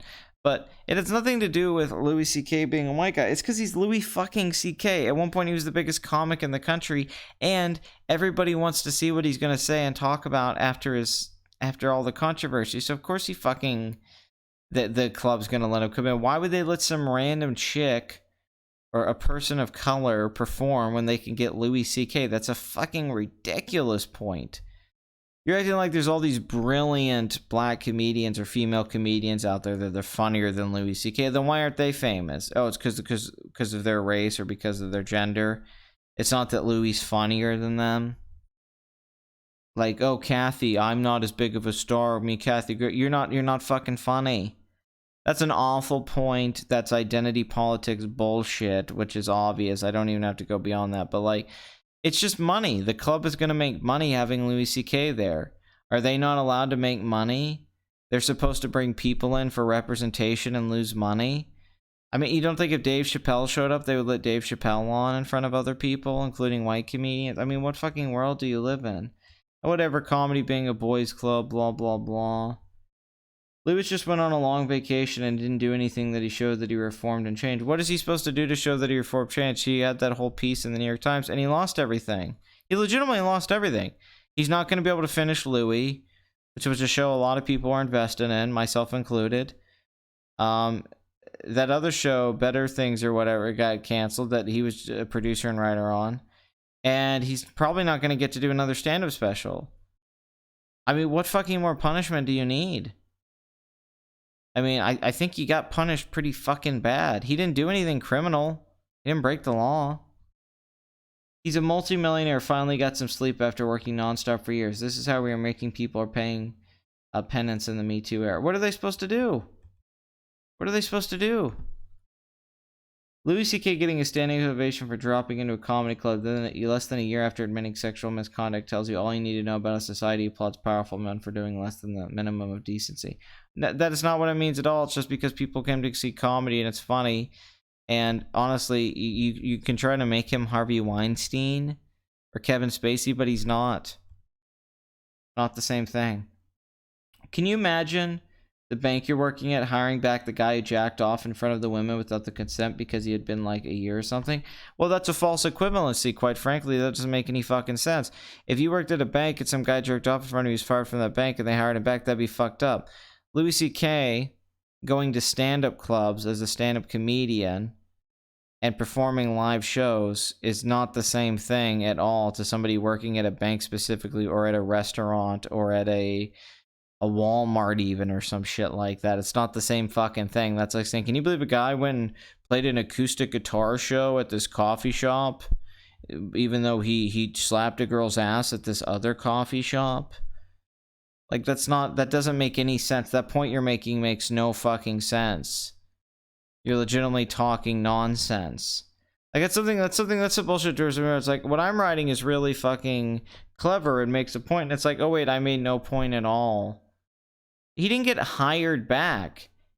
FX didn't hire him back. That was his job. Like, stand-up is his job, is that you can go across the country and perform at all of these places. That's not like they all talk collectively like there's only 2 owners of every stand-up. I mean, of every comedy club in the country, and they're all like, well, let's let Louis back in. Some places might not let him perform again. We don't know. But once again, you're trying to keep them from making money. A bank wouldn't give a shit. They would just replace the guy. We're talking about art. We're not talking about just some job. We have a skill set. We're talking about art. So they are hiring a guy who's very good at performing this art. It's a completely different thing. I think some of you think that because we're alone on stage, that stand-up is a completely solitary line of work, but it's not. You spend a lot of time with other comedians, often in situations where there's an imbalance in power. No, you're just saying that, Briss Farley, because your career's fucking shit. And you suck. That's all you're talking about. Balance of power, and people talk about that, it's just because they are lesser than others, and they're trying to make excuses for the fact that they're not at the level of success. You've never seen the amount of jealousy that is coming out of things than with things like this. Like, oh, well, I deserve Louis C.K.'s success because he's a bad guy. And then they ignore his brilliance and why he was as successful as he was. And Michael Ian Black, who I fucking hate on Twitter, he's one of my enemies with Patton Oswalt and Sarah Silverman, and was at one point Max Landis, but Max is gone. Even though Michael Ian Black, love the work he's done with Stella. I love Wet Hot American Summer. Big fan of a lot of the stuff he's worked on. Let me get it away. I'm a Michael Ian Black fan, but not his politics at all. They're fucking cancer. But my empathy isn't for Lewis. It's for the recognition that we're in a cultural moment in which some men who do terrible things have no pathway for redemption. The lack of a pathway creates a situation in which we are casting people out and not giving them a way back. And he wrote that stupid article that men are broken in the New York Times. That's why school shootings happen. The Me Too movement is incredibly powerful and important and vital. One next step among many steps has to be figuring out a way for the men who were caught up in it to find redemption. But here's the problem with the Me Too movement. Who gets to decide, like, who's in Me Too? Are we all in Me Too? Or people who associate with Me Too, and do they collectively get to decide who gets to do what? I mean, that's what confuses me. It's not like, does Kathy Griffin get to decide? Who the fuck gets to decide? It's just random people associating themselves with a movement and saying what defines it and who gets to do what. We'll take heat for this, but people have to be allowed to serve their time and move on with their lives. I don't know if it's been long enough for his career to recover or people have him back, but I'm happy to see him try. And here's the thing, Louis C.K., a lot of the stuff he did was like a decade ago. It definitely is. It does seem a little soon, though. I did think he would wait longer. I thought he would wait till like a year. I didn't think he'd wait a few months, but this just shows that he has to do it. In some ways, it makes me kind of admire him that he's just like, well, fuck it. I have to go do stuff. I think he could have honestly done a better job with this. I think he could have spent months like writing some material and actually doing like a one-man show or something really big. I'm shocked he didn't build more hype around this, that he just went to a club and did some stand-up. That surprises me. But you can try all you want. You're not going to be able to stop the comedy. If he continues to be funny, and maybe this makes him even funnier than he's been in the last few years, which I think his comedy has dipped a bit, then you're talking about a dangerous weapon there, where Louis can only just use this to his advantage as time goes on, as people forget more and more, and then the comedy becomes powerful. I mean, you gotta take the good and the bad. Those fucked up perversions and the guy he is and the way the stories he would tell on Opie and Anthony backstage, that's part of what made him so funny. was that his life was so fucked up, or that his perception of things was so fucked up and perverse. That's part of the reason. I mean, that's the problem. You know, they always say separate the art from the artist, which I've had more difficulty with in recent years because the art is the artist. Sure, Rosemary's Baby is a great movie. Repulsion's a great movie. But they're great because of Roman Polanski's perversions. That's part of the reason those films are great. Or John Lennon, like, oh, he hit his wife and he was an asshole. But the Beatles music, but part of the reason the Beatles music was great was because of him being an asshole. Like, you know what I mean? Like, the art is the artist, so it's hard to separate the art from the artist. I think that doesn't mean that you don't have to not appreciate the art. People just say, like, oh, well, I take the art on its own terms from the artist. But if it's really good art, the art is a representation of the artist. And the reason you like it, a lot of the time, has to do with the negative side of that person that maybe you're not comfortable with personally. But because they have that side of themselves, that's part of the reason their art was interesting and why you're attracted to it. And we fight that with ourselves. We fight the side that the negatives of people, sometimes it brings out a positive feeling in us that makes us feel good. We try to act like people have to be holy. We set these standards, and it doesn't really. Unfortunately, it doesn't seem to make for very interesting stuff. And I wish we could live in a perfect utopia. But I'm kind of starting to hate that term, separate the art from the artist, because I say that stuff too, but I really don't think you can. But I that's not me saying, like, don't watch these movies because of this person. I think you have to kind of embrace it. You have to face it and really figure out why you like this stuff too. And maybe there's parts of yourself that relate to the negatives of that person. Comedian Louis C.K. returned to the stage for a day. He came and he went without asking consent, which is established his way. Oh my god. Oh my god. Put my balls through a meat grinder right now. No, thank you. No, thank you one bit. Not having it. I mean, Californians, they gave him an Oscar, so I don't think they really have I don't think they have really a problem with Polanski.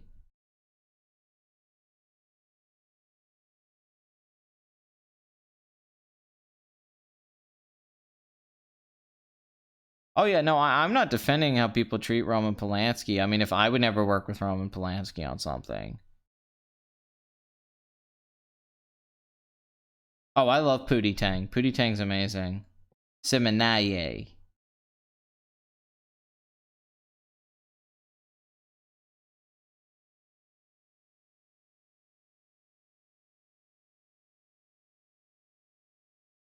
No, that part where Pootie Tang releases a song and it goes #1, where he just his emotions are coming through the speaker. He doesn't.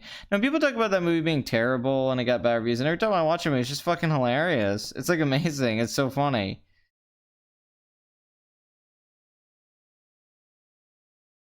Okay, anyway, Mr. Plinkett finally releases his tone deaf Last Jedi review. This is from daily.com, where they criticize the Plink review. I'm not going to read this whole thing because it's a terrible fucking write-up.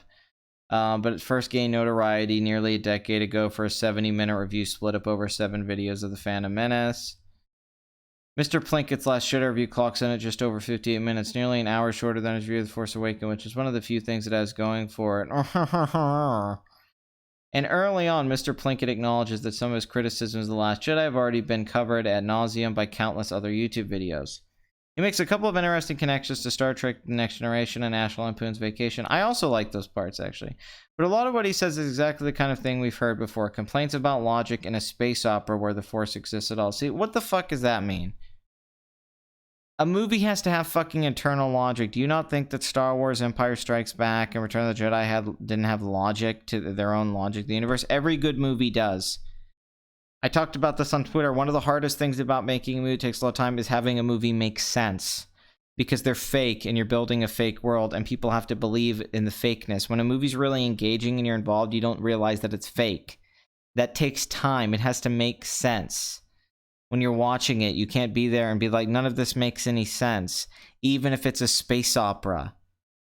Okay, it has to have a logic that they worked out and be like, this connects. This is how this universe works. There has to be rules. This is how fantasy and good science fiction works, and then you can follow it and it makes sense. Why do you think people liked Game of Thrones so much for its first few seasons? It had a lot of logic. George Martin's writing had logic, and it was in the show had it as well. Especially the first, 4 seasons, so it was what made it compelling, is that you bought into it. You didn't just sit there and go, oh, well, these are just actors playing dress up and the dragons are CGI. You actually bought into it because of the politics and the characters' motivations making sense and things making sense. Things made sense in New Hope. What the fuck are you talking about? That stupid shit, I can't believe people are pointing out issues in a movie like Star Wars. If you like the movie, dude, that's fine. It's okay to like the movie, but don't say stupid shit like that. It not only takes character arc and plot points to task, but also director, screenwriter Rian Johnson for how he inverted expectations. It's framed just differently enough for viewers to call it new and exciting, with a couple of false equivalencies thrown in for good measure. Like previous Mr. Plinker reviews, it not only incorporates what ended up in the film, it also includes behind-the-scenes footage. Blah, blah, blah. Like most articles, they spend most of their word count, online articles today, just explaining to you what a video is. It's like, okay. Watching his review is unlikely to change anyone's mind, although that's usually not the aim of a piece of criticism. Those who hated the movie will feel justified by the criticism. Those who loved it will get exasperated by the review's cherry-picking of certain arguments. Cherry-picking of certain arguments. Sure. Red Letter Media released Mr. Plinker's review several months ago after Last Jedi was released theatrically. Blah, blah, blah. It's released 627,000 views. Nothing being said here. But it also arrives close to a year into the backlash and discourse against a movie that didn't get some viewers the story they envisioned, which is another stupid defender point. You didn't get the movie you wanted, so you hated it. No, that's bullshit. That's been debunked. Quit arguing a point that's been debunked. Or confirm their theories. No, it's not because people didn't get their Snoke theories or their Rey theories that they disliked the movie. Stop making that point. No one's been saying that. That point's also been debunked. Also, if Rian Johnson made it nothing and added anything that didn't add anything interesting, your argument doesn't make any sense. And many of the attacks have been ugly and personal. They've retaliated against Johnson, directed racist and sexist comments towards Kelly Marie transgender for months until she deleted all of her Instagram posts, and they used Mark Hamill's initial misgivings about the film to justify their hatred of it. The months-long backlash has even gotten comparisons to Gamergate. Yeah. Over how a small but local subsection of viewers have weaponized their complaints of a film. I love how they say it's a small subsection. There's videos with millions of hits on YouTube complaining about millions of people had problems with The Last Jedi. They need to stop acting like it was only 50,000 people disliked the movie and everyone else loved it. That's clearly just not fucking true. And every time anyone tries to, I've been seeing this on some of my friends on Facebook who are very left leaning and all that. They've been talking about Comicsgate, and they're calling alt Star Wars. And I see them talk about people like Ethan Van Sciver, that they're like alt Star Wars now. They're trying to associate the Star Wars hate with alt right, and it's just fucking loud. It just shows how they don't even understand that stuff. They don't even know what the alt right is, and they don't even know what Gamergate was. They're trying to. It's like, this isn't just some little vocal thing. They made a really shit film in the most popular film franchise of all time. Nobody said this when Phantom Menace was shit on for years.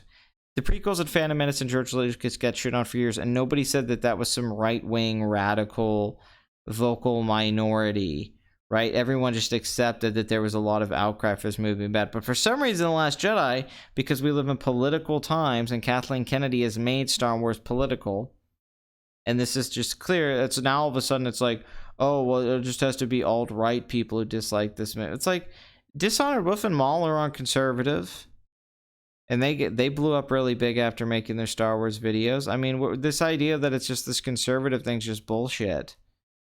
It's just not true. It's just a lot of it's people who have problems with the movie, and then the arguments that have been made to defend the movie have been kind of shut down. The videos that are defending the movie. And whenever you see these people debate, like when Just Right went and debated Mahler, they get demolished. Or I Ate Everything doesn't even want it uploaded. You know, these people aren't winning the debates on why it's a good movie. They keep using the same arguments of you just didn't get what you wanted. You want everything explained. Then people start pointing out plot holes and inconsistencies and just bad writing or things that don't make sense. People are like, well, I don't care. I mean, the argument's been, it's lost. I mean, if you love the movie, you love the movie. That's fine. But the whole argument against people who dislike the movie, it's pretty much been lost, I feel. I've seen not one good argument as a defender against people who dislike the movie. I just haven't. I haven't seen one.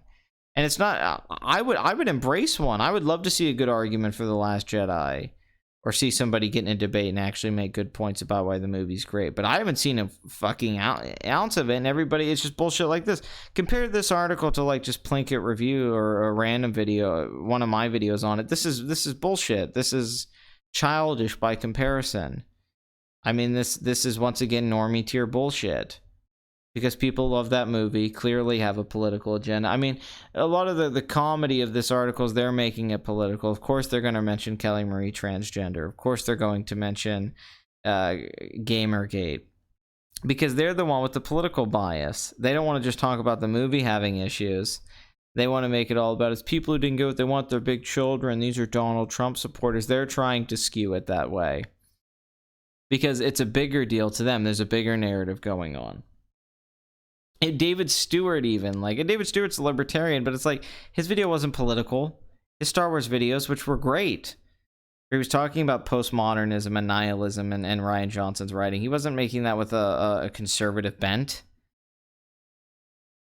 Anyway,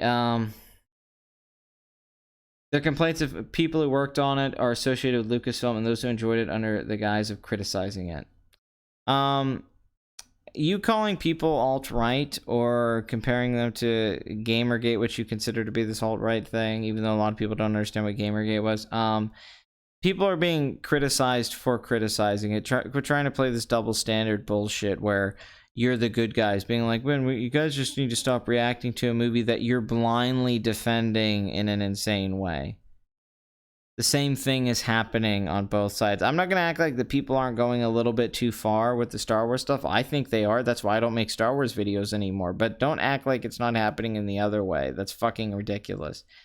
The kind of meta commentary the Red Letter Media Reviews once offered no longer works as well as it hopes because some viewers, whether they're unfamiliar with Mr. Plinkett character or they agree with his points, will take him at his word, starting the backlash cycle all over again.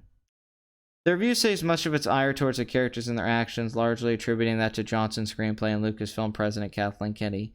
But it's not a far leap that some of The Last Jedi's most vocal dissenters to take complaints about Rose Tico, Finn Poe Dameron, Hold the Door, that Mr. Plinkett resurfaces and direct towards Johnson and actors like transgender and Laura Dern. Red Letter Media's review is almost white noise, albeit one that adds to the flames of the larger problem without engaging its own role in keeping the fire burning. Now, this is what's funny. The article does everything that it criticizes the Red Letter Media video for. This article added nothing new, right? It's just white noise. They brought up everything, people didn't get their theories answered, the Gamergate comparisons. It's everything that's been said by people who have been defending this movie since the argument started when it came out in December. Right, so same point there, white noise, and one that adds to the flames of the larger problem. This whole article is to add to the flames, to keep the fire burning. You're doing the same thing. If you're not going to hold yourself to the same standard, then why the fuck did you write this article? It's because you wanted to write an article on your shitty website that nobody fucking goes to. And you're upset that Red Letter Media has all the success that they can get 700,000 hits in a day and you can't even get 500 people to look at an article on your shitty fucking website because you're a shit writer. You should probably swallow a knife. And maybe when you go meet Satan in hell, you'll finally have something to live for when a demon's raping you up the ass. You piece of shit. You're garbage. Everything about this is fucking awful. I hate the way this is written. I hate how it's formatted. I hate the comparisons. I hate its lack of analysis. And here's the thing. I think it's a weak Plinkett review. I think there's actually a lot to criticize it for. I think that could have been a good point. I think that would have been an interesting article about it being a disappointing Plinkett review, especially after all the videos that have been made.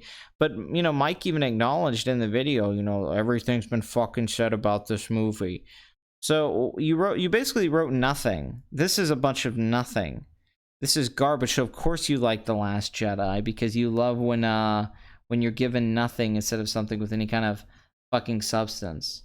The fire rises.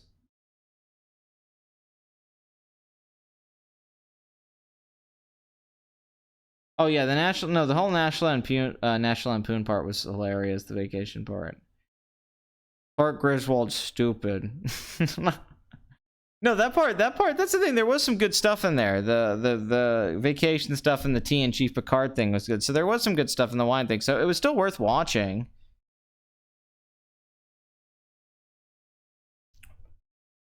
Michael Jaworski. And then if you just scroll down, you'll see that they have an article on here, Star Wars Backlash is the new Gamergate. So, you know, I think we can already tell what kind of website this is. Just from that little the little piece there. But yeah, thought I would get that. I mean, you know, they're basically upset that they were winning. People who didn't like the movie and people that made videos on it and were outspoken about it, that they're getting traction on YouTube or on social media, and people that were defending the movie, or people like Ryan Johnson. It hasn't turned around since December. I mean, if you go back to my original live stream when I came home from seeing it on that Friday, it's shocking how right I was about it being a franchise killer, about how the reputation of this film was just going to get worse as time went on. I mean, and I didn't expect me to be so right on certain elements, you know.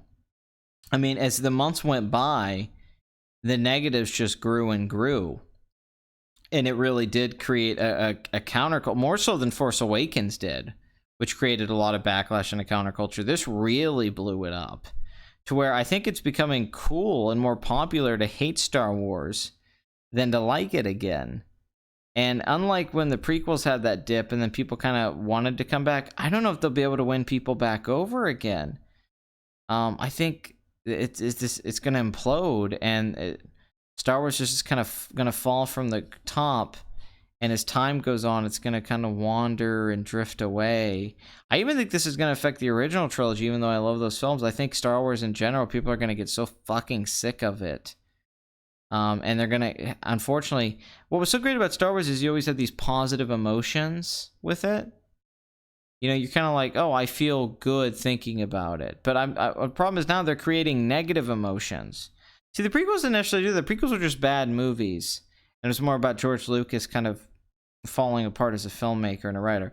But with these films, the negativity that's being created by the filmmakers and the message they're trying to put in these films, and the fighting now, the fighting amongst the fans, now there's a negative feeling about lightsabers in Star Wars and what the Force is. And that's scary, that you might just think about Star Wars and like, man, it just makes me feel shitty, instead of having a positive feeling about it like you used to have, which is dangerous. You know, they really, I mean, it's funny, Disney bought the franchise, and the whole idea was like, and back when they got it, was like, oh, they're going to bring Star Wars back, and we're going to have Star Wars again, and we're going to get what we want. In many ways, they fucking killed it. They did the opposite of bringing it back. They put the final fucking nail in the coffin.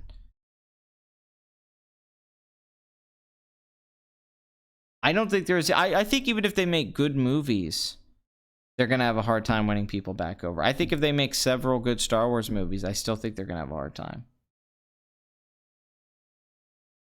Yeah, my spoiler review is still one of my favorite videos I ever did, because it's just stream of consciousness. I mean, I came home from the theater, and it wasn't even me just being like, this movie sucks, because I felt nothing watching the movie. I mean, that was the thing I can't emphasize enough to people about the movie. It's not like I was sitting in the theater watching Last Jedi, hating it and making fun of it. I felt nothing. It was an emptiness. That's why I did that Patrick Bateman parody thing in my Luke video. I felt nothing the whole movie. It was so empty, because that's what Plinkett talks about other people, because it's such a film with no logic and nothing makes sense, and it's such weird decisions, and such a tonally weird film, that when you're watching it, you don't really even know how to feel. You're not laughing at the jokes. You're not invested in the action scenes. It feels clinical. You're just sitting there watching a movie, but you never feel anything. It doesn't evoke emotions. The drama doesn't hit. It should feel dramatic when Luke shows up at the end, but it doesn't.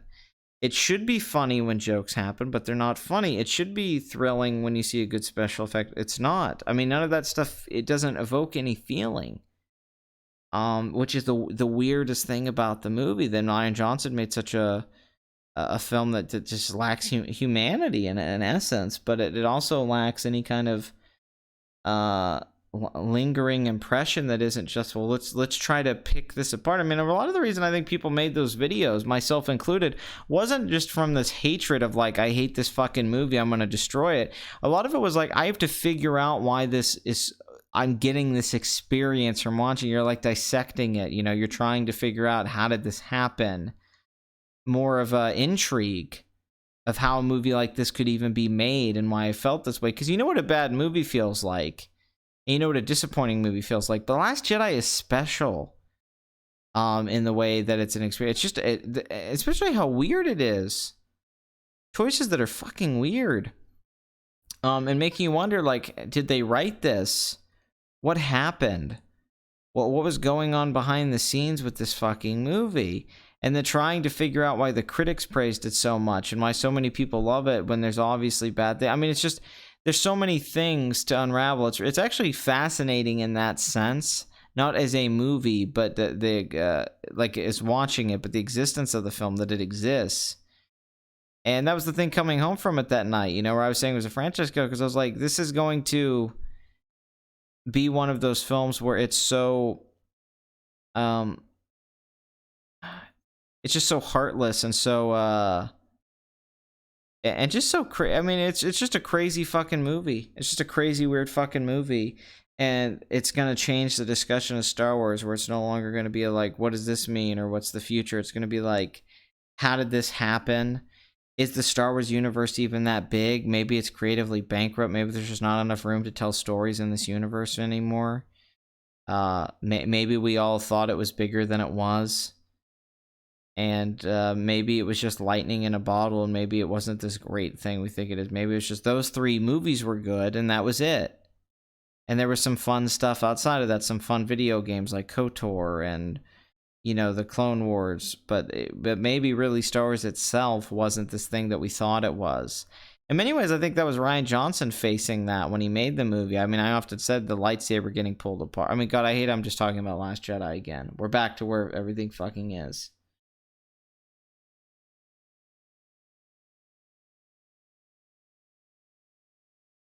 Yeah, it is rapish, I guess. Yeah, you're trying to figure... yeah.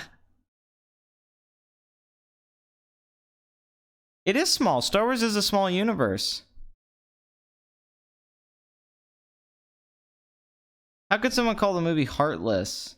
It was the most director-driven film in the franchise in years. What do you talk? I mean, the entire prequel trilogy was director-driven, so that's not true.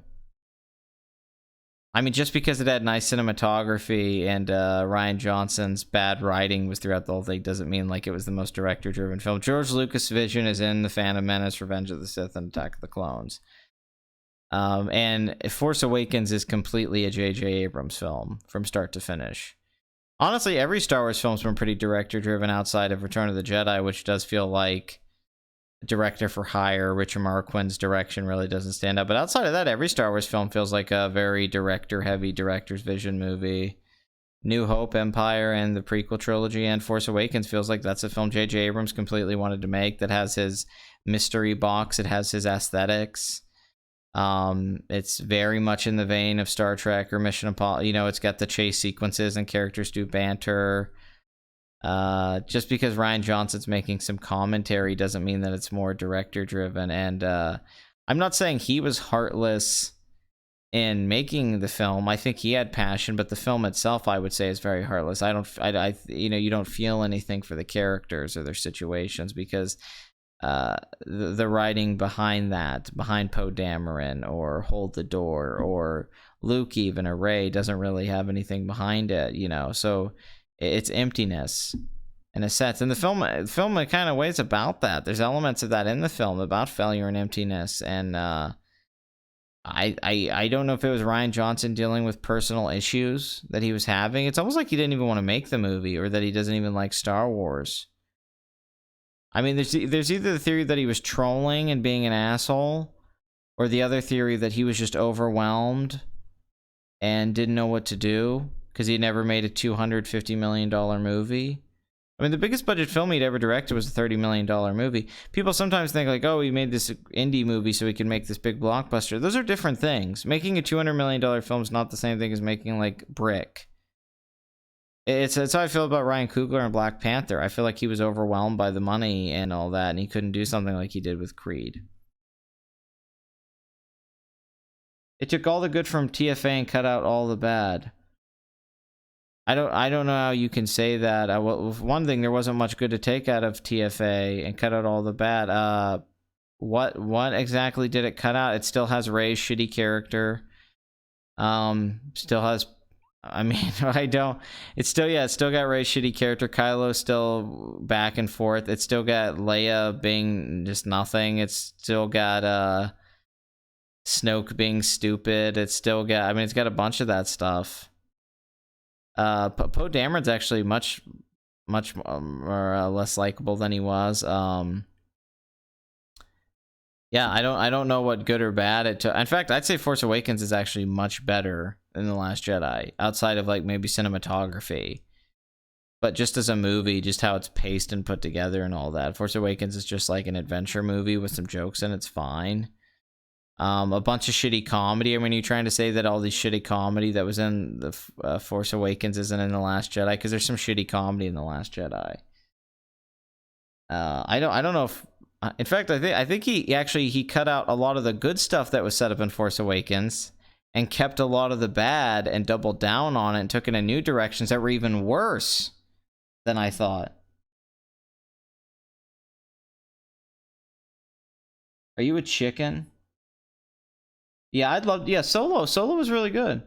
Will you and Blood Money do that podcast? One of these days. We've been talking about it for a fucking year.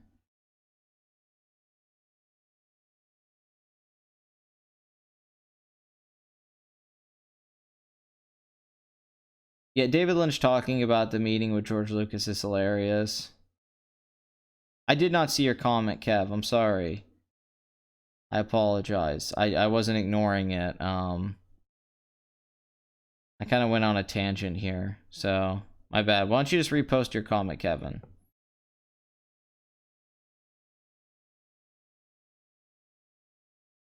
You need a recording device? What are you talking about? I have a way to record the podcast, if that's what you're talking about. Oh no, it's clear Ryan Johnson didn't like Force Awakens. That's obvious. I mean, I don't care what anyone says. There's no way him and JJ are on good terms with each other with that shit.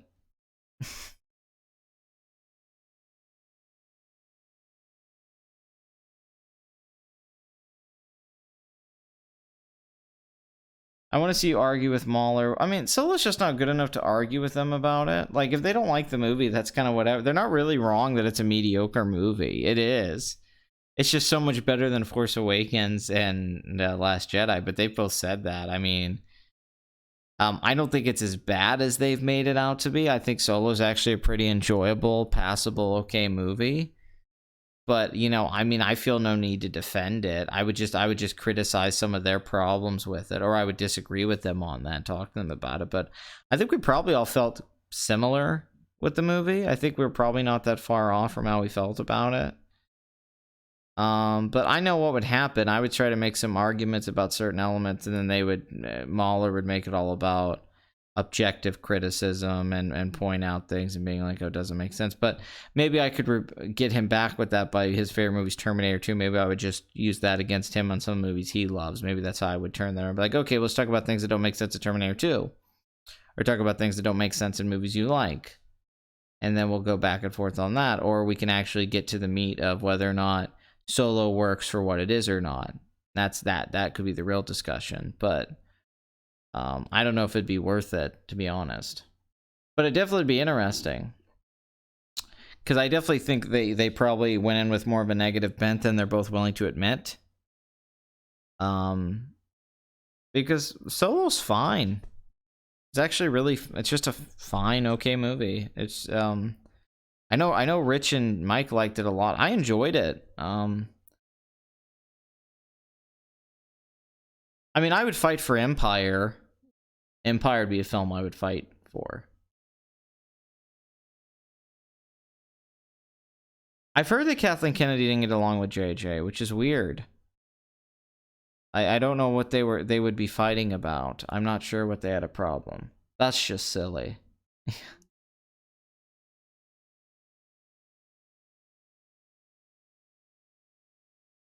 Whenever Mahler and Wolf invite me, whenever they know who the fuck I am. That's Mahler's biggest issue. He cannot admit his own biases while accusing people of having their own. For sure, I agree. I'm a big Mahler fan, but I would say if there's any criticism I have of him at all, it would be that he has a lot of biases like we all do, and he acts like he's completely objective. Like him and Wolf are objective completely when they clearly have biases that skew their perception of certain things or how they view criticism even, or how you should talk about things. And that kind of, especially when they don't know who Terrence Malick is and they don't know a lot of art film, which I'm not tagging them for, but like they're not very well versed in film and all films. I mean, if Mahler's favorite film's Terminator 2, it's like, well, okay, that says a lot about, you know, you have to see a little bit more movies and maybe understand there's certain ways that film sort of works that have been, you know, I don't know if he's read reviews and essays. You know, he's probably just going off YouTube standards. But Mahler's just a smart guy. He's a really smart guy. So he's used his intelligence to get into the whole movie review thing. But I don't know if he actually knows that much about movies or what goes into making movies. He's just very intelligent, and he's good at picking apart a movie and finding these issues, which I think is what's really respected. And he's good at making arguments. He's a fucking great debater. But I'd be interested to talk to him, and it's not just like, oh, I know more about movies than you, because I think that's stupid. I'd like to talk maybe like how he just sees film language and visual presentation, and how movies should, and what movies are, and stuff that influences other films and film history and where we're at with films and different genre. I mean, that part I'd be interested in discussing him with and see what he feels about some of these things. But I would definitely I don't want to have like an argument with him. I'd rather have a conversation with him. Yeah, Wolf is a little...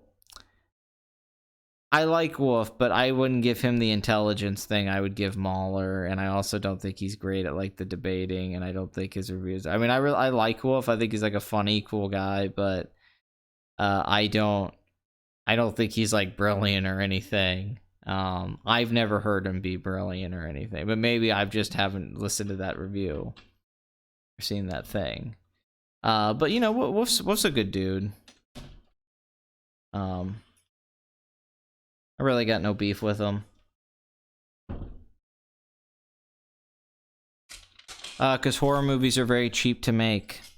You can make a horror movie on a very low budget, and they have always been successful at the box office. So a lot of starting filmmakers start with a horror movie because it's a way to get a movie released, distributed, and put out there, and it doesn't cost as much as, say, like a science fiction or an action film would cost. That's pretty much it. It's budgeting and marketability. That's why a lot of people start with horror movies. Oh, I mean, if it was boxing, I'd kick both their asses, obviously. I mean, that's just what it is. It's the you know, it doesn't cost much. Plus, it's fun. Fun to make a horror movie. It's fun. It's okay. It's a good time. Yeah, I don't actually think of A Quiet Place as a horror movie. I mean, I agree with you. If we're supposed to think with... I think they were extremely confrontational with Just Right. They almost seemed angry. I mean, I was angry with him. I can understand that. So, I mean, I can relate to that. I find his channel... I don't like channels like that, like they do. Like how they dislike them as well. I hated his arguments and his bullshit, his lying. I mean, it's this...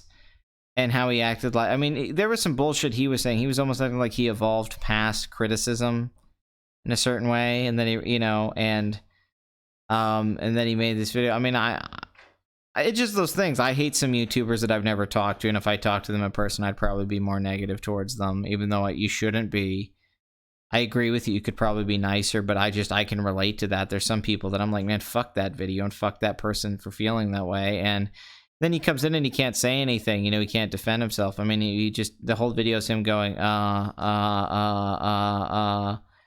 know, and it's annoying. And it's like, all right, fuck this guy. He's, you know, they were so right that he does that thing where you go find some random theory or thing online or that's academic, and then you make your whole video about that and put the font up on the screen, and you spend 5 minutes to get the ad revenue. That's annoying because you want quality standards on YouTube. I mean, it's why we like stuff like Content Cop, and it's like, but then people praise that kind of content because of the editing. They're like, this editing's brilliant, so the video's good. Nerdwriter has good editing, so its analysis is good. We're like, people don't nearly watch Rob Eggers enough, and Rob Eggers actually saying interesting things that took a lot of work because he's actually putting the time in. He's not just going and finding some bullshit thing on the internet, like reader theory or something, and then making a video about that, trying to act like he's an intellectual or an academic about something, like he's scholarly about film or something. Like, that really doesn't know anything about film. That's what you find out with these people most of the time.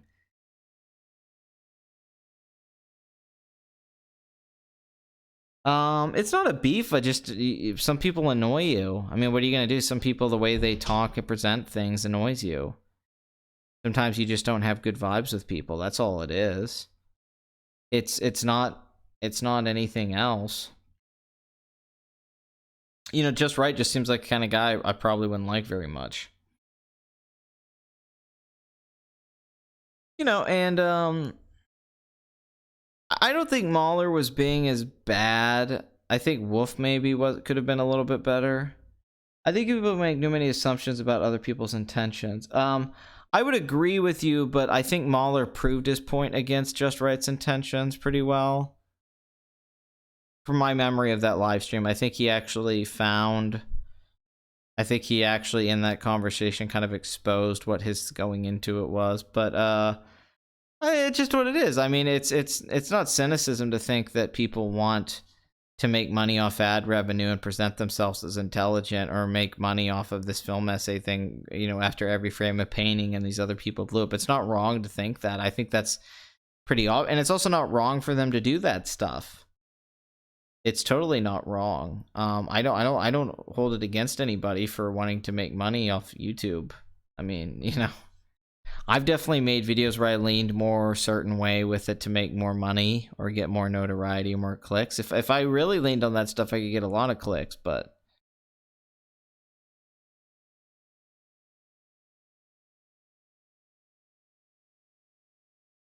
yeah, Mahler was being nice. He just came off harsh, yeah, because he got really into the debate aspect of it. He did come off harsh. I think he was trying to be nice.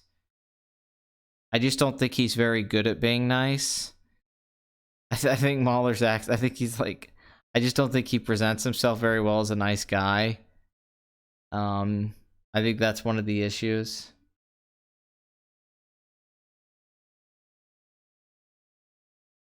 It was 2 against 1. Don't think Just Right is a good debater, but his actual content has more substance stronger than Mahler snoozers. I completely disagree with that.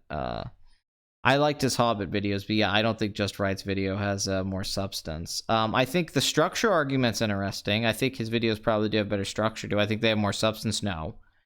I don't think he has as much substance as the 4 or 5 hour Mahler video. I also think Mahler does way more work.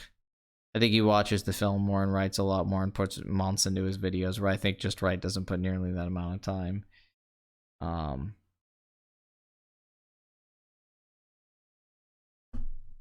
Which I respect. I respect the time people put into their work like that. I don't find Mahler's videos boring, though.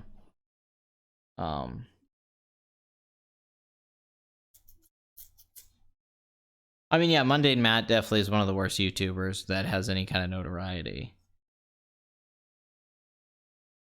I mean, I would love to talk to Mahler. I mean, I want a world class bullshit. I would talk to Mahler. I think he's I think he's a nice guy.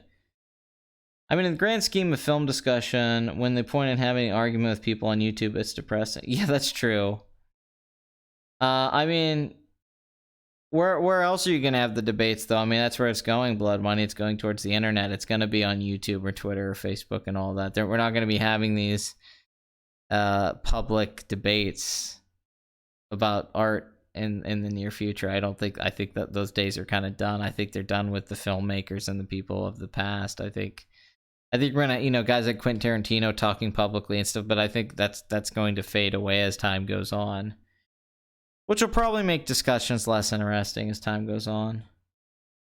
I mean, I agree with you that Mahler's not that funny. I don't think Mahler's that funny.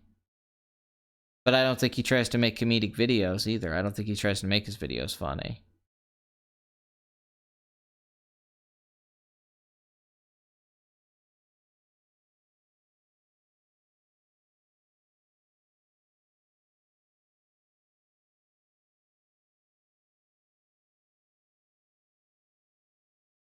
Lessons from the Screenplay. Oh my god. All their names of those channels too. Lessons from a Screenplay. Just Right. Nerd Writer. Nerd Soup. I do. I've always thought about it. Like, yeah, doing like a parody channel of one of those ones. Like, I mean, because so much of it is people ripping off every frame of painting because he got so big so fast and got like 1 million subs and all that. But I mean, people were doing stuff like that before. But I mean, basically Plinkett in a lot of ways. But then people started doing like the artsy film analysis essay where it's like, no, I'm gonna do this like 10-minute video with good cutting and the cutting is gonna do all the work, as if the way I'm editing it makes it like but really they're not really great essays. None of them are like masterpieces or anything like that. They're not like, it's just good editing making up for really a lot of bullshit a lot of the time, which is what I started. I used to like those videos too, and then I started watching them more and more, and I'm like, no, this is all editing. It's all just the cutting making the video work with the pace of it and the visuals kind of reinforcing things, but the actual script to the videos aren't usually very good, or at best they're mediocre.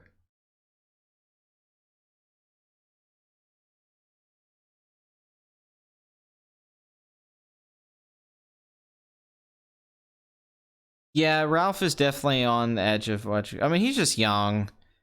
I give Ralph a lot of leeway because he's like 20 and he's a kid, so maybe at 30, 40 Ralph will be at a great place. I mean, that's the thing with Ralph. He's just young. I don't think he's gotten a point where he can really articulate some things, and I don't think he's seen enough yet and made enough. But he's talented. Ralph's a talented kid. I give him time. No, his video. I mean, Lessons from a Screenplay isn't as bad as a lot of other people, for sure. But compare that to like I think what David Stewart does without doing the editing, or what Rob. I think there's a lot better smaller channels out there that just don't get the same views because they don't do that editing style. I mean, I think David Stewart should have 100,000 subscribers. I guess I like those channels because they have more of a conversational atmosphere to them. Mahler, Rags, and Disarm have come us angry with clickbait titles. I mean, don't get me wrong. There's a lot of clickbait with those video essay video. I mean, if you write like it's just a different kind of clickbait.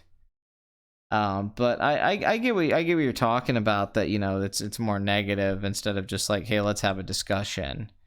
I definitely understand that point. Which I think is an interesting thing we need to talk about. Do we want to create discussions on YouTube, or do we want YouTube to be a platform for people to argue and debate each other? I don't know. I don't know where it's going. There does seem to be a split with that. Oh yeah, no, Rob Baker is definitely crazy. I totally agree. Blood Money, it's like me and you think the exact same way about everything. That's exactly how I feel. Yeah, like he's just a crazy person that makes great videos. Yeah, like he's insane. Pat, make your content less interesting and then make 5-minute movie reviews and then go on Chris Stuxman. You live here now. Yeah, I could. I mean, might as well. I could make $100,000 a year doing YouTube. Why not? Why be interesting and actually say things in your reviews and put time into trying to find something unique to say about the movie that hasn't been said 1,000 times? Or yeah.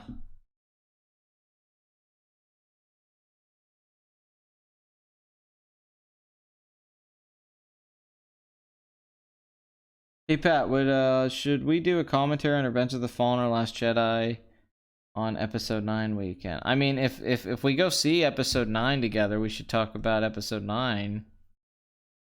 Is what we should do. That obviously. I mean, if we go see that movie, that's what we should talk about.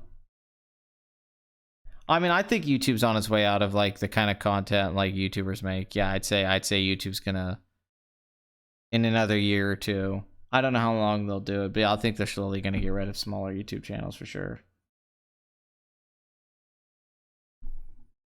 I mean, I'm not gonna say I'm 100% certain in that, but it's definitely a feeling I get. That's where we're going.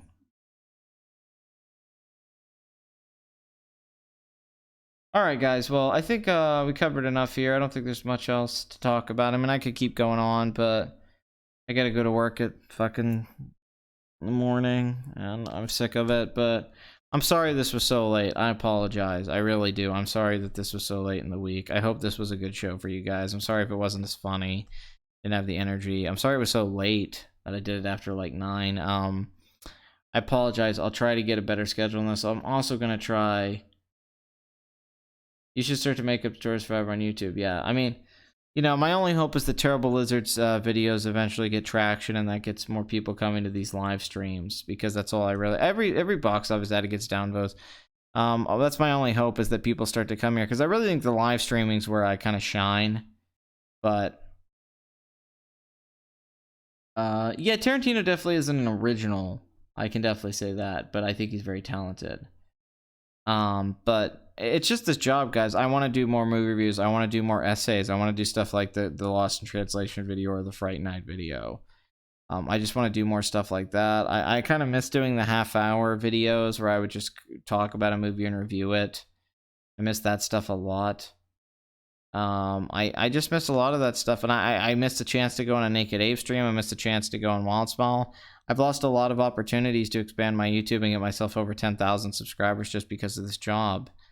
So I don't like it. My boss is pissing me off with this, quite frankly. I don't like that they're making me work so much, and it's such a shitty job. So I don't know, you know, but people take hiatuses on their YouTube channels and then come back after a few months. You know, my hope is just when I get to come back, I get to come back stronger than ever. What can I say? I didn't make enough money off YouTube. You know, I was making a few $100s a month. And $40 a month, that's not bad. That's actually a pretty good deal. Yeah, I almost got to I was invited on Naked Ape stream. But you know, I mean, what can I tell you? You know, I was making a few $100s a month off YouTube. This job I make a lot more than that. And that's basically what it came down to. It was either dedicate my time to doing YouTube, where I was making 4 or 5 videos a week like I was, make a few $100s. Like, let's say on a good month I make $500, but usually it was like $300. And or go get a job and pay my bills and all that. So I had to, you know, I really started to work hard on YouTube in like late 2016. And then by the time we got to 2018, I was thinking, I mean, don't get me wrong, to make a few $100s a month on YouTube is rare, to have about 10,000 subs, but I was hoping by that point I would have like 30,000 subscribers and be making like $2,000 a month off of YouTube, and I just wasn't. So I had to make a decision in my life to focus more on my life than the YouTube, which I hated because I worked really hard on this channel. And I wanted to keep working on it. But the content's still there. The videos are still there. There's still tons of patriarchy videos. Not all of them. A lot of them are down now. All the movie reviews are up there. The essays, all of the live streams. The live streams is so much content. Hours and hours of stuff to listen to. So I'd say, you know, just try to find stuff you haven't watched and go back to the past until I can figure something out. I'm sorry about Chatter Night Fever and everything. It's just where we're at right now until I get some kind of control. You know, moving to a new city and getting this new job just really fucked up my schedule for YouTube. And in general, like writing screenplays and working on my stuff, there's just so much I wanted to do, and it put a halt to it. But luckily, I'm young enough to readjust it again and get things back on track.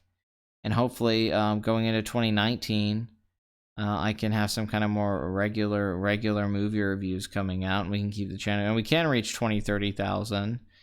And I can get back to working on my screenplays, and we can actually get something going. I mean, that's the hope. You know? Yes, he is doing a movie that involves the Sharon Tate murders. I don't know if it's really about. It's a shame. You make some of the most insightful reviews and live streams on YouTube. I appreciate you saying that, Terrible Lizard. I really do. That means a lot to me. It really does, because I work hard on a lot of those reviews, even though people think I don't. And I actually put a lot of time into thinking about the material for these live streams and what I talk about. Or bits or just thoughts in my head. I spend a lot of, you know, time thinking about things or reading books on and watching them, you know, years of my life. So it's really just that, a lot of information I've acquired over the years, and forming a philosophy on things, you know. No, I've not heard of that YouTube channel.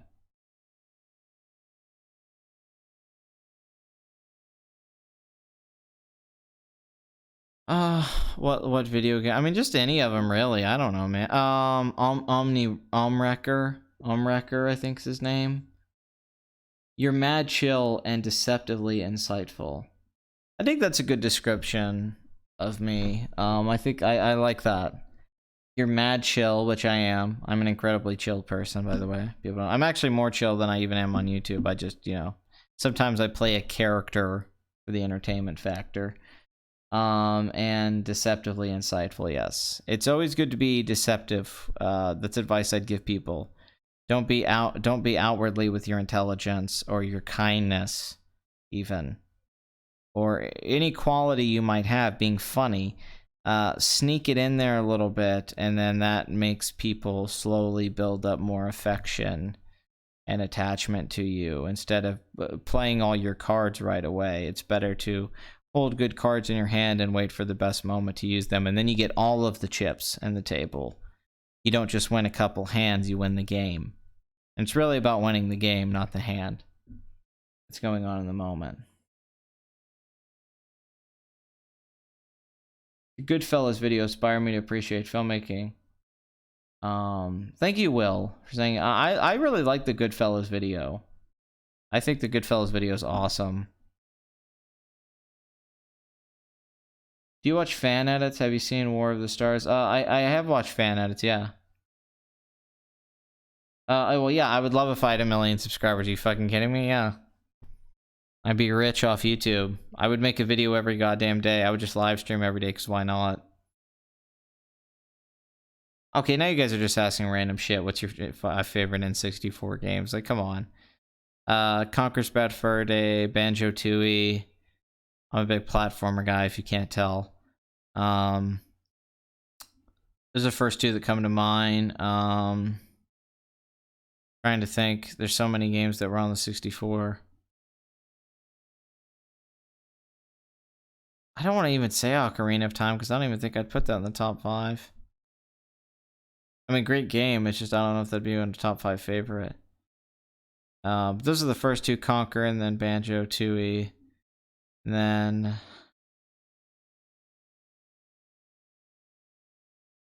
I guess Mario 64. Although I think that game's aged really badly, but I did love it back then.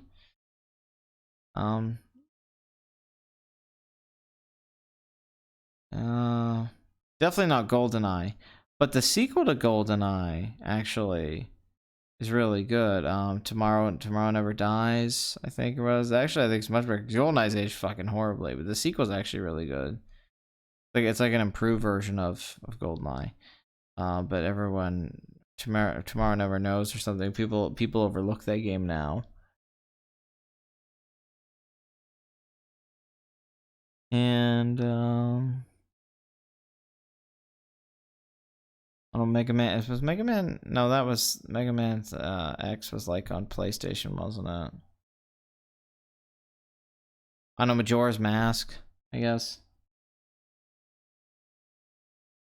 You and Nurkish are sibling and subcount interest in channel format. Perfect Dark. That's right, Perfect Dark. I really like Perfect Dark. I don't think Mario 64 has aged well. At all. I've replayed it many times for the last years, and I think it's very dated, but I still enjoy the game. Oh, Super Smash Brothers, yeah, the first Super Smash Brothers is great. I mean, I'm a Melee guy, but yeah. Casino? Yeah, I love Casino. Martin Scorsese? Of course.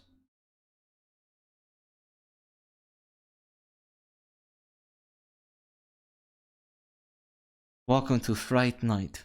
For real.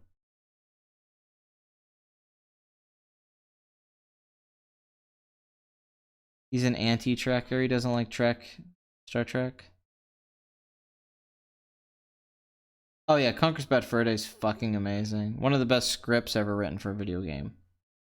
Yeah, I played Kingdom Hearts 1 and 2.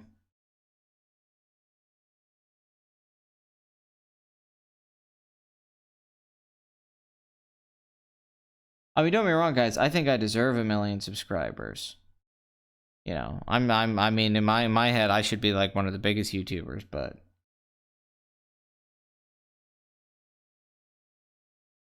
I'm sorry, terrible.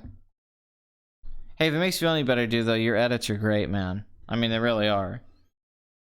It's not just that you're good at editing, because editing is just time. Anyone can edit good if they have time. It's your choice in cuts, your visual comedy, the things you choose visually to present things in a comedic way. It kind of reminded me of Brandon Small. It kind of had this home movies thing to it. But you choose the things you choose visually, how to present things, jokes with your cutting is what's really good. You're very good visualist. Because the editing's whatever, that's just putting the time into it and having the editor, but it's actually how you choose, how you're like, I'm gonna show it this way, it's gonna be presented this way. It was very well done. Oh, he's a channel that loves Star Trek. Okay, I didn't know that. I haven't watched it. Oh, goodbye, Bathory. Anyway, if you watch Box Office Addict, you're probably a box office addict yourself. And I'm not here to help you with your addictions. I'm here to encourage them. And I'll see you assholes for episode 59. We're almost at 60. Hopefully I can do that Monday or Tuesday. I will be talking about the new releases. And hopefully I can get a movie review out for you guys. I'll try to do at least 2 or 3 movie reviews a month. That's all I can really promise, is try to doing... You know, I not only did Upgrade this month. Hopefully this coming month, September, I can do 2. And in October, I'm hoping I can make some Halloween videos. I do some horror movie reviews and stuff like that. That's all I can really hope. But you guys have a good night. Thank you for tuning into the show. I really appreciate it. And hopefully the channel doesn't die. You know, the only thing you guys can do is, you know, like how you put me out there and got me on the High Council World Class Bullshitters. If you really want to help the channel, you got to put me out there. You got to go to other live streams. You got to go to other people and talk about me all the time. And that's the only way that I get attention. You know, like Frasier really put me out there with some people. That's it. If you really want to help the channel, if you're a fan and you want it to keep growing and help it, you just have to try to push it there. If you don't want to, that's fine. I don't expect you to, but that's the only thing you do. If you get enough people saying my name all the time, that's the only thing that gives you any kind of notoriety, quite frankly. Because it gets bigger YouTubers to notice you, and that's how you kind of grow. But thank you for all the support you guys have given me. It means a lot to me. So, yeah, see you guys later. Yeah, my Twitter, at Vamion, VAMEON. All that stuff. Yeah, just share stuff and get people out there. I mean, that's really the only thing you can do.